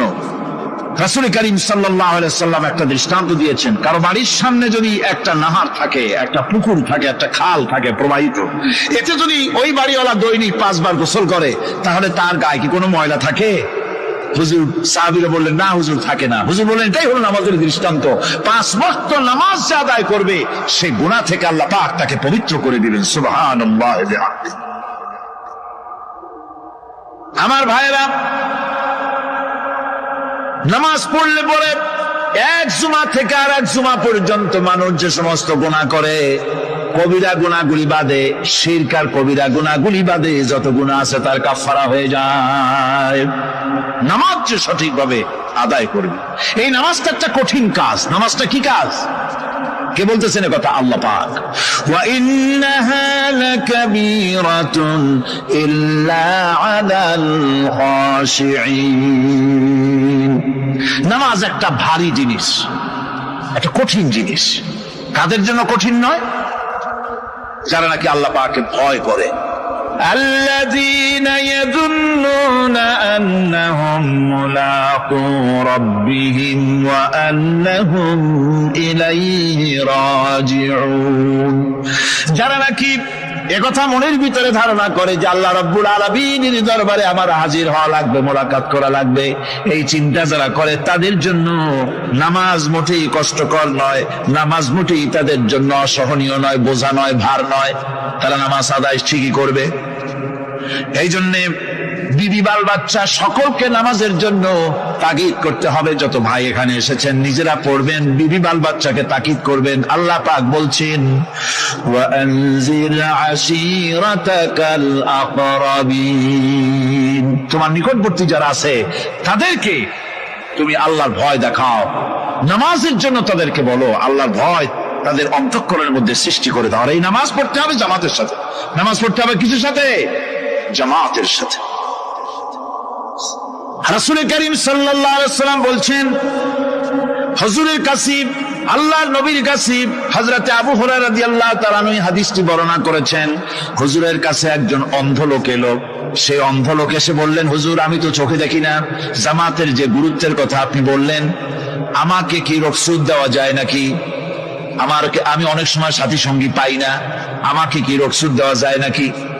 হুজুর বললেন, হ্যাঁ, তোমাকে রুখসত দেওয়া গেল। অন্ধ যখন হেঁটে যাচ্ছিলেন, নবীজি তাকে আবার ডাকলেন, ডেকে জিজ্ঞেস করলেন, অন্ধ, নামাজের মসজিদের আজান কি তোমার কানে যায়? বলে আমি আজান শুনি। হুজুর বললেন আজানের জবাব দিবা, মসজিদে এসে জামাতে নামাজ পড়বা। একজন অন্ধকে রুখসত দেওয়া হয় নাই। মসজিদে আজান শোনার পর ঘরে বসে যদি নামাজ আদায় করেন, নামাজের হক আদায় হবে না। হুজুর সাল্লাল্লাহু আলাইহি ওয়াসাল্লাম বলেছেন, মসজিদে আজান হওয়ার পর যে ব্যক্তি ঘরে বসে নামাজ পড়ে, আমার ইচ্ছা হয় ঘরটা আগুন দিয়ে জ্বালায় দেই। কে বলতেছে? রাহমাতুল লিল আলামিন বলতেছেন। রাহমাতুল লিল আলামিন বলতেছেন, ঘরের মধ্যে যদি মেয়ে লোক আর বাচ্চারা যদি না থাকতো, তাহলে আমার ইচ্ছা হয় আমি বলি আগুন দিয়ে ঘরটারে জ্বালায় দাও। এই ঘরের মহব্বতই তো সে বাইর হয় না। নামাজের এত বড় গুরুত্ব দেওয়া হয়েছে। আমার বন্ধুগণ, এই নামাজের জামাতি আল্লাহর নবী জীবনের শেষ নামাজ জামাতে আদায় করেছেন। জীবনের শেষ নামাজটাও জামাতে আদায় করলেন। তখন তার এমন অবস্থা, এত অসুস্থ, দাঁড়াতে পারেন না, হাঁটতে পারেন না। দুইজন সাহাবীর কাঁধের উপরে ভর করে তারপরে বহু কষ্ট করে মসজিদে গিয়ে নামাজ আদায় করেছেন। খুতবা দিয়েছেন। বললেন, খুতবা দিতে গিয়ে বললেন, আজ থেকে মসজিদ নববীর চতুর্দিকের সকলের দরজা বন্ধ হয়ে যাবে, শুধু আবু বকরের দরজাটা খোলা থাকবে। আল্লাহর নবী বললেন, আল্লাহ রাব্বুল আলামিন এই পৃথিবীতে তার এক বান্দাকে জাগতিক সব সম্পদ দিতে চেয়েছিলেন, কিন্তু সে বান্দা সব জাগতিক সম্পদকে উপেক্ষা করে মাবুদের সঙ্গে দেখা করা বেশি জরুরি, বেশি পছন্দ মনে করেছেন। এতটুকুন কথা নবীজি বললেন, কেউ কিছু বুঝলো না। হযরতে আবু বকর রাদিয়াল্লাহু তাআলা আনহু হুজুরের এই কথা শুনে কাঁদতে কাঁদতে তিনি অস্থির হয়ে যাচ্ছেন। সাহাবীরা চিন্তা করলেন, হুজুর কান্না কার কথা বলেছেন, তাতে কান্নার কি আছে? বয়োবৃদ্ধ, জ্ঞান বৃদ্ধ হযরতে আবু বকর রাদিয়াল্লাহু তাআলা আনহু বুঝতে পেরেছেন, এই পৃথিবীর সব সম্পদ তো আল্লাহ হুজুরকেই দিতে চেয়েছিলেন। তিনি সমস্ত সম্পদকে উপেক্ষা করে তার মাবুদের সঙ্গে দেখা করার জন্য প্রস্তুতি নিয়েছেন। তার মানে হলো আল্লাহ নবী বিদায় হয়ে যাবেন, আমরা নবী থেকে এতিম হয়ে যাব। নবীজি ঘরের মধ্যে প্রবেশ করলেন, প্রচন্ড জ্বর এলো। এই প্রচন্ড জ্বর নিয়ে তিনি শুয়ে আছেন, কখনো বেহুশ কখনো হুশ। এর মধ্যে সারা আজান হয়ে গেল। সাহাবীরা বহুক্ষণ অপেক্ষা করে হযরত আবু বকরের ইমামতিতে নামাজ শুরু করলেন। হুজুরের হুশ এলো। প্রশ্ন করলেন, আয়েশা রে, এখন কোন সময়? হযরত আয়েশা বলেন, ইয়া রাসূলুল্লাহ, মসজিদে নববীতে নামাজ শুরু হয়ে গেছে। সাহাবীরা অনেকক্ষণ অপেক্ষা করে আমার বাবার ইমামতিতে নামাজ পড়তেছে সবাই, কিন্তু সাহাবীরা কেঁদে কেঁদে নামাজের মধ্যেই কাঁদতে কাঁদতে অস্থির হয়ে যাচ্ছে। তাদের মনের ধারণা হয়েছে নবীজির পেছনে নামাজ পড়ার কিসমত থেকে তারা মাহরুম হয়ে গেল। নবীজি বলেন, আয়েশা, দরজা খুলে দাও আর আমার মাথাটা একটু উঁচু করে ধরো, আমি একটু নামাজের দৃশ্যটা দেখি। দরজা খুলে দেওয়া হলো, নবীজির মাথা উঁচু করে ধরা হলো। নামাজের জামাতের দৃশ্য দেখে নবীজি আবার শুয়ে পড়লেন। হযরত আয়েশা লক্ষ্য করে দেখেন নবীজির দুই চোখের কোণা দিয়া পানি পড়তেছে। আয়েশা জিজ্ঞেস করেন, ইয়া রাসূলুল্লাহ, নামাজের দৃশ্য দেখে চোখে কেন পানি এলো? হুজুর বলেন, আয়েশা রে, এটা কোনো দুঃখের পানি নয়, এটা তৃপ্তির পানি। এই যে জামাত নামাজ পড়তেছে লোকেরা, এই জামাত কায়েমের জন্য তায়েফের ময়দানে অনেক রক্ত আমার ঝরেছে। উহুদের ময়দানে দান্দার মোবারক শহীদ হয়েছে, সাহাবায়ে কেরাম জীবন দিয়েছে। এই যে জামাত আমি দেখতে পেলাম, ভবিষ্যতের একটা ছবি যেন চোখে ধরা পড়লো। আমার মনে হলো কিয়ামত পর্যন্ত এই পৃথিবীতে আমার যত উম্মত আসবে তারা এইভাবে করে জামাতে নামাজ আদায় করবে। নবীজি মাথার কাছে মালাকুল মউত যখন এসে গেছে, আমার ভাইরা, এই পৃথিবীতে যত নবীরা এসেছিলেন, মৃত্যুর সময় সমস্ত নবীরা শেষ কথা যেটা বলেছেন, হাদিস, সমস্ত নবীরা উম্মতের জন্য মৃত্যুর মুহূর্তে শেষ কথা যেটা বলেছেন সেটা হলো আসসালাত, আসসালাত, নামাজ, নামাজ। আমার নবী যখন বিদায় হয়ে যান, বিদায় মুহূর্তে মেয়ের কথা বললেন না, কলিজার টুকরা নাতির কথা বললেন না, জামাইয়ের কথা বললেন না, স্ত্রীর কথা বললেন না, মৃত্যুর সময় শেষ কথা বললেন, আসসালাত আসসালাত ওয়া মা মালাকাত আইমানুকুম, নামাজ নামাজ, আমার উম্মতেরা নামাজ, আমার উম্মতেরা নামাজ ছেড়ে দিও না, নামাজ। সেই নবী উম্মতের জন্য এত কাঁদলেন, নামাজের জন্য এত কথা বলে গেলেন, আল্লাহ রাব্বুল আলামিন নামাজের জন্য এত নির্দেশ করলেন, নবীজি ইন্তেকালের সময় নামাজের কথা বলে দিলেন। সেই মুসলমান আজ নামাজ আদায় করে না, নামাজ পড়ে তো নামাজ শুদ্ধ হয় না। হযরতে হুযায়ফা রাদিয়াল্লাহু তাআলা আনহু তিনি একবার ইয়েমেন সফর করেছিলেন, এক মসজিদে নামাজ পড়লেন, একজনকে তিনি নামাজ পড়তে দেখলেন, নামাজ পড়তে দেখে তিনি অপেক্ষা করলেন, লোকটার নামাজ হয়ে যাওয়ার পর তিনি প্রশ্ন করলেন, আল্লাহর বান্দা তুমি কতদিন এরকমের নামাজ পড়তেছো? তিনি বললেন, প্রায় 40 বছর তো হবে আমি এরকম নামাজ পড়তেছি। হযরতে হুযায়ফা বলেন, তুমি কি আমারে চেনো? কয় না, চিনি না। হযরত হুযায়ফা বললেন, আল্লাহর বান্দা শোনো, আমি হচ্ছি আল্লাহর নবী মুহাম্মদুর রাসূলুল্লাহ সাল্লাল্লাহু আলাইহি সাল্লামের সাহাবী হুযায়ফা। ও আল্লাহর বান্দা, তুমি যেভাবে নামাজ পড়েছো এইরকম যদি 40 বছর নামাজ পড়ে থাকো, আল্লাহর কসম করে বলি নবীজি যে নামাজ শিখাইছেন তোমার সে নামাজ হয় নাই, রাসূলুল্লাহ নামাজ হয় নাই। নামাজ পড়লেই হবে না, রাসূলুল্লাহ বলেছেন, সাল্লু কামা রাআইতুমুনি উসাল্লি, নামাজ পড়ো সেইভাবে যেভাবে আমারে পড়তে দেখো। বিশ্বাস করুন ভাইরা, নামাজ যদি না হয়, হরতাল করিয়া, মিছিল করিয়া, বিক্ষোভ করিয়া, যে কোনো আন্দোলন করে ইসলামকে বিজয়ী করা যাবে না যতক্ষণ পর্যন্ত নামাজ সহি না হবে। নামাজ হচ্ছে ফাউন্ডেশন, নামাজ নাই কিচ্ছু নাই। ঠিকঠাক করে 2টা সেজদা দিয়ে উঠে যাবেন, আপনার ইসলামী আন্দোলনের 4 পয়সার দাম নাই। নামাজ আগে, জিহাদের ময়দানেও নামাজ, যেখানে আছেন ওখানেই নামাজ পড়তে হবে, আর তা পড়তে হবে আদবের সাথে, মুহাব্বতের সাথে। অন্তত এক তাসবিহ পরিমাণ তো বটেই।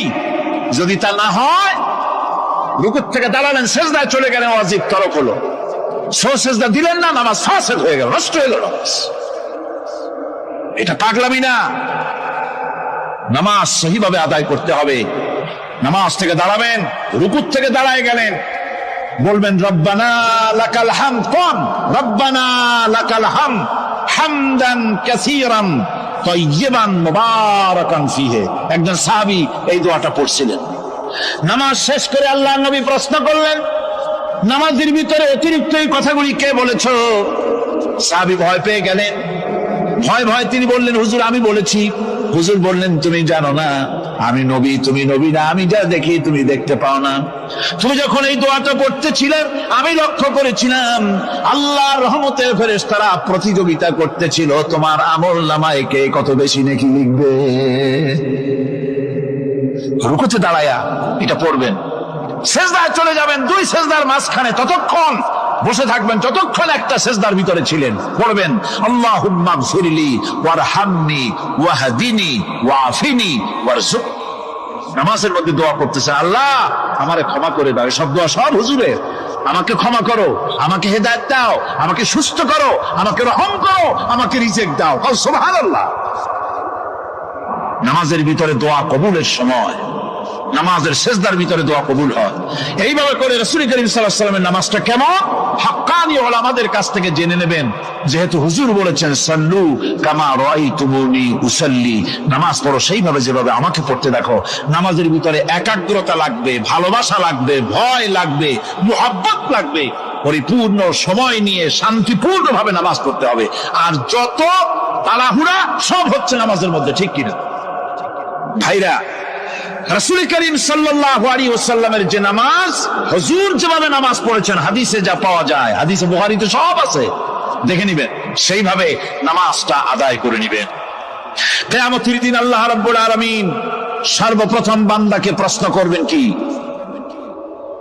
বুখারী শরীফে এসেছে, আন আবি হুরায়রা রাদিয়াল্লাহু তাআলা قال سمعت رسول الله صلى الله عليه وسلم يقول إنما يحاسب به العبد يوم القيامة من عمله صلاته বুখারী শরীফের হাদিস।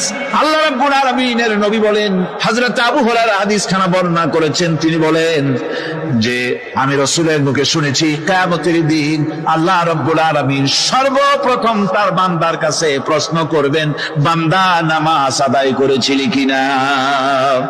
নামাজ সর্বপ্রথম প্রশ্ন। যেরকম সর্বপ্রথম প্রশ্নটা কি? নামাজ।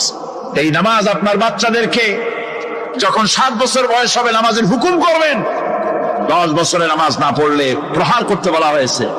নামাজের জন্য কড়াকড়ি করতে হবে। পুরুষ নারী মেয়েদের মাসের ভিতরে কখনো কখনো তাদের যে সমস্ত মাসলা মাসাইল আছে সেই অনুযায়ী কখনো তাদের ক্ষমা আছে, বাকি তাদের নামাজ পড়তে হবে।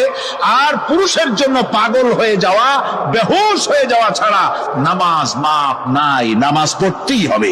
এই যে নামাজ না হলে ঈমান থাকবে না, ঈমান নষ্ট হবে, কিয়ামতে জাহান্নামে যাওয়া লাগবে, এসব কথা শোনার পর আজকের তাফসীরুল কোরআন মাহফিলে আমরা কি ওয়াদা করতে পারি যে আমরা মালাকুল মউত যতক্ষণ পর্যন্ত আমাদের মাথার কাছে না আসবে নামাজ ছেড়ে দেব না? এই ওয়াদা কি করতে পারি? তুই হাত উঁচু করু, বলেন ইয়া আল্লাহ, আমি তোমার নামে শপথ করছি, যতদিন মালাকুল মউত আমার মাথার কাছে না আসতেছে ততদিন পর্যন্ত ফরজ নামাজ, ফরজ রোজা ছেড়ে দেব না। ইয়া আল্লাহ, মৃত্যু পর্যন্ত আমার এই ওয়াদা পালনের তৌফিক আমাকে দান করো, আমিন। আল্লাহ পাক আমাদের এই ওয়াদা মঞ্জুর করুন, জোরে কোন আমিন। আলোচনা শেষ পর্যায়ে, এখন আমরা মোনাজাতের দিকে যাব। দাঁড়ানো ভাইয়েরা সবাই বসেন, মোনাজাতের শরীক হন। আল্লাহ রাব্বুল আলামিন নামাজের জন্য আমাদেরকে দোয়া শিখাই দিয়েছেন, কোন সুবহানাল্লাহ। কে শিখাইছেন দোয়া? আল্লাহ পাক দোয়া শিখালেন, রব্বি জাআলনি মুকিমাস সালাতি ওয়া মিন যুররিয়াতি রব্বানা ওয়া তাকাব্বাল দুআ। আয় আল্লাহ, আমারে আমার বিবি বাল বাচ্চারে নামাজের উপরে প্রতিষ্ঠিত করো, আল্লাহ তুমি দয়া করে দোয়া কবুল করো, জোরে কোন আমিন। আল্লাহ রাব্বুল আলামিনের বাণী, ফাইন্না মাআল উসরি ইউসরান, ইন্না মাআল উসরি ইউসরা। আল্লাহ পাক বলেন, জেনে রাখো, দুঃখ এবং কষ্টের সাথে রয়েছে সুযোগ আর সুবিধা, আর অসচ্ছলতার সাথে রয়েছে উদার সচ্ছলতা, জোরে কোন সুবহানাল্লাহ। কাজে ভয় পাওয়ার কারণ নাই, হতাশ হওয়ার কারণ নাই, মন আশায় বুক বেঁধে রাখো। গুনাহ করেছ, হতাশ হও না। যুবকদের গুনাহ করা স্বাভাবিক। ইউনিভার্সিটির ছাত্র, কলেজের ছাত্র, প্রফেসর, শিক্ষক, অফিসার ঘুষ খেয়েছেন, জিনা করা হয়েছে, মদ খাওয়া হয়েছে, মিথ্যা কথা বলা হয়েছে, যাই কিছু করেন না কেন ভয় পাওয়ার কারণ নাই, নিরাশ হওয়ার কোনো দরকার নাই। আল্লাহ পাক ডেকে বলেছেন, ইয়া ইবাদিয়াল্লাযীনা সারাফু আলা আনফুসিহিম লা তাকনাতু মির রাহমাতিল্লাহ। আরে আমার আল্লাহর মতো এত ভালো আর কেউ আছে? এত দরদ আর কারো আছে? আমার আল্লাহ বলেন, ও নবী, আপনি শুনায় দেন, হে আল্লাহর বান্দারা, তোমরা যারা নিজেদের উপরে বাড়াবাড়ি করেছো, নিজেদের উপরে জুলুম করেছো, অত্যাচার করেছো, আমি আল্লাহর রহমত থেকে নিরাশ হয়ে যেও না। মানুষ যদি অপরাধ করে, বাপের সাথে অপরাধ করেছে, মায়ের সাথে অপরাধ করেছে, মা বাবা সন্তানের চাইতে এত বড় কল্যাণকামী তো আর কেউ নাই, কিন্তু মা বাবা কোনোদিন বলে না, আয় আমার ছেলে তোরে মাফ করে দেই, এরকম বলে নাকি? মন চায় ছেলে যদি মাপ চাইতো, খুশি হয়ে মাফ করে দিতাম, কিন্তু কেন যে আসে না, ডাকে না যে আয় মাফ করে দেই। মা বাবা আপনাকে এত ভালোবাসে, সেই মা বাপও আপনাকে বলে না যে আয় মাফ করে দেই। আমার আল্লাহ হচ্ছেন এমন আল্লাহ, আল্লাহ রাব্বুল আলামিন ডাকেন, এ বান্দা খুন করেছিস ফিরে আয়, জেনা করেছিস ফিরে আয়, হত্যা করেছিস ফিরে আয়, চুরি করেছিস ফিরে আয়, কুফরি করেছিস ফিরে আয়, সুদ খেয়েছিস, ঘুষ খেয়েছিস, মদ খেয়েছিস ফিরে আয়, এসে আমার দরবারে চোখের পানি ফেল, আমার দরবারে কাঁদাকাটি কর। ইন্নাল্লাহা ইয়াগফিরুয যুনুবা জামিআ ইন্নাহু হুয়াল গফুরুর রহিম। আমার দরবারে চোখের পানি ফেলে কান, আমি রব্বুল আলামিন জিন্দেগীর গুনাহ মাফ করে দেব। সুবহানাল্লাহ কর, সুবহানাল্লাহ কর। আমার কাছে কান, চোখের পানি ঢাল। আল্লাহ রাব্বুল আলামিনের কাছে বান্দার দুইটা ফোঁটা বেশি প্রিয়। একটা হলো জিহাদের ময়দানে যে রক্ত ফোঁটা দেওয়া হয়, এটা আল্লাহর কাছে প্রিয়।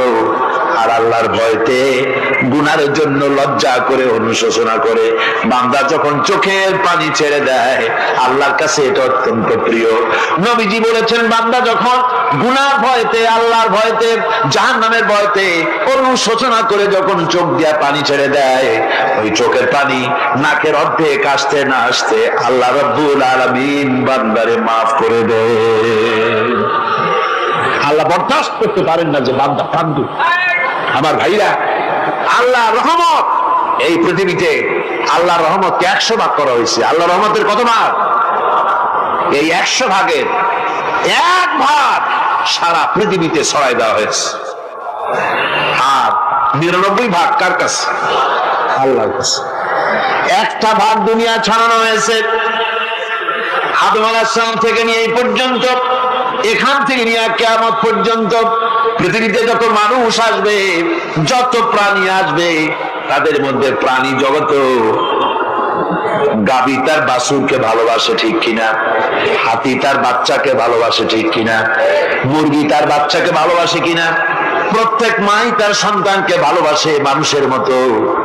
এই ভালোবাসা, স্নেহ, এই মমতা, এই করুণা, এই মহব্বত 1টা ভাগ দুনিয়ায় দেওয়ার পর আপনি আর আমি যতটুকু ভাগে পেয়েছি, সেই মহব্বতে, স্ত্রীর মহব্বতে অস্থির, মায়ের মহব্বতে অস্থির, সন্তানের মহব্বতে অস্থির।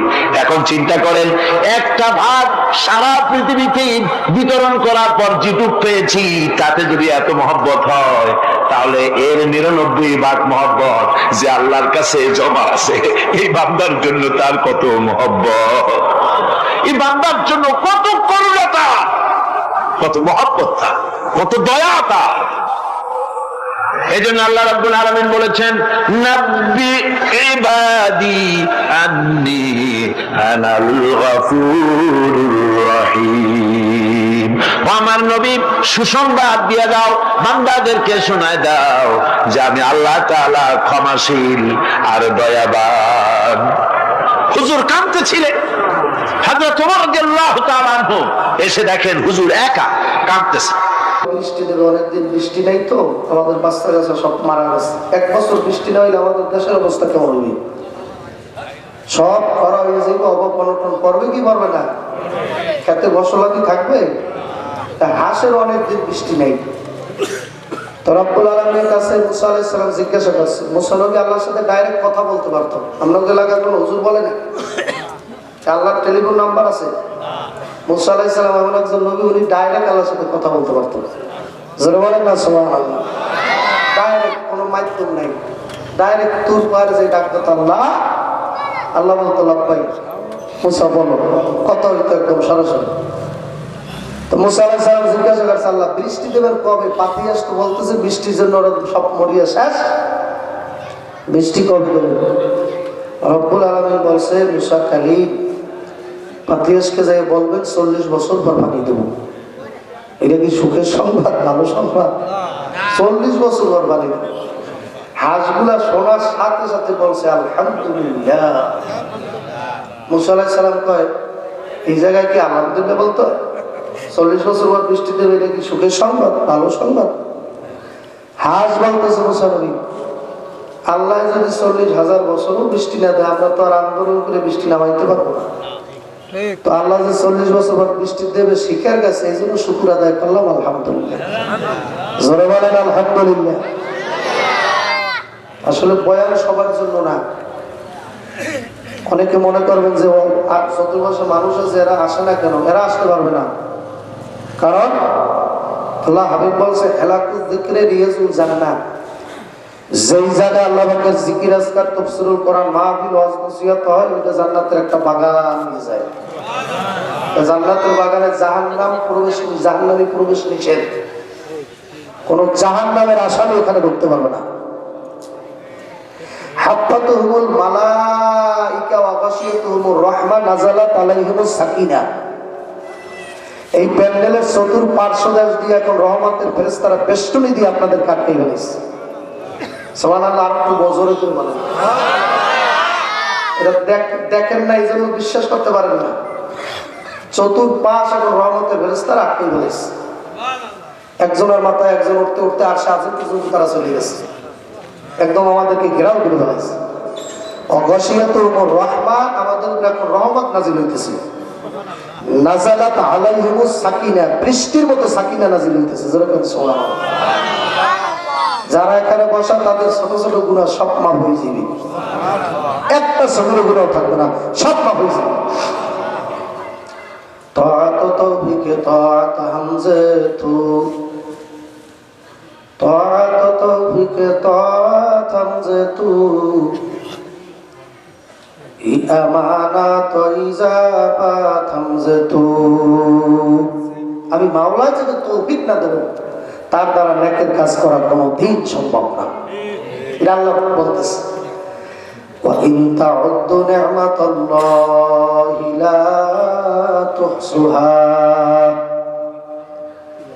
আমার বান্দার ভিতরে মালের অভাব নাই, সবার মতো যদি চাইতে পারো, বিগয়রি হিসাব, আমি বিনা হিসাবে দেব। জোরে বলেন সুবহানাল্লাহ। বিনা হিসাবে তোকে দেব। তুই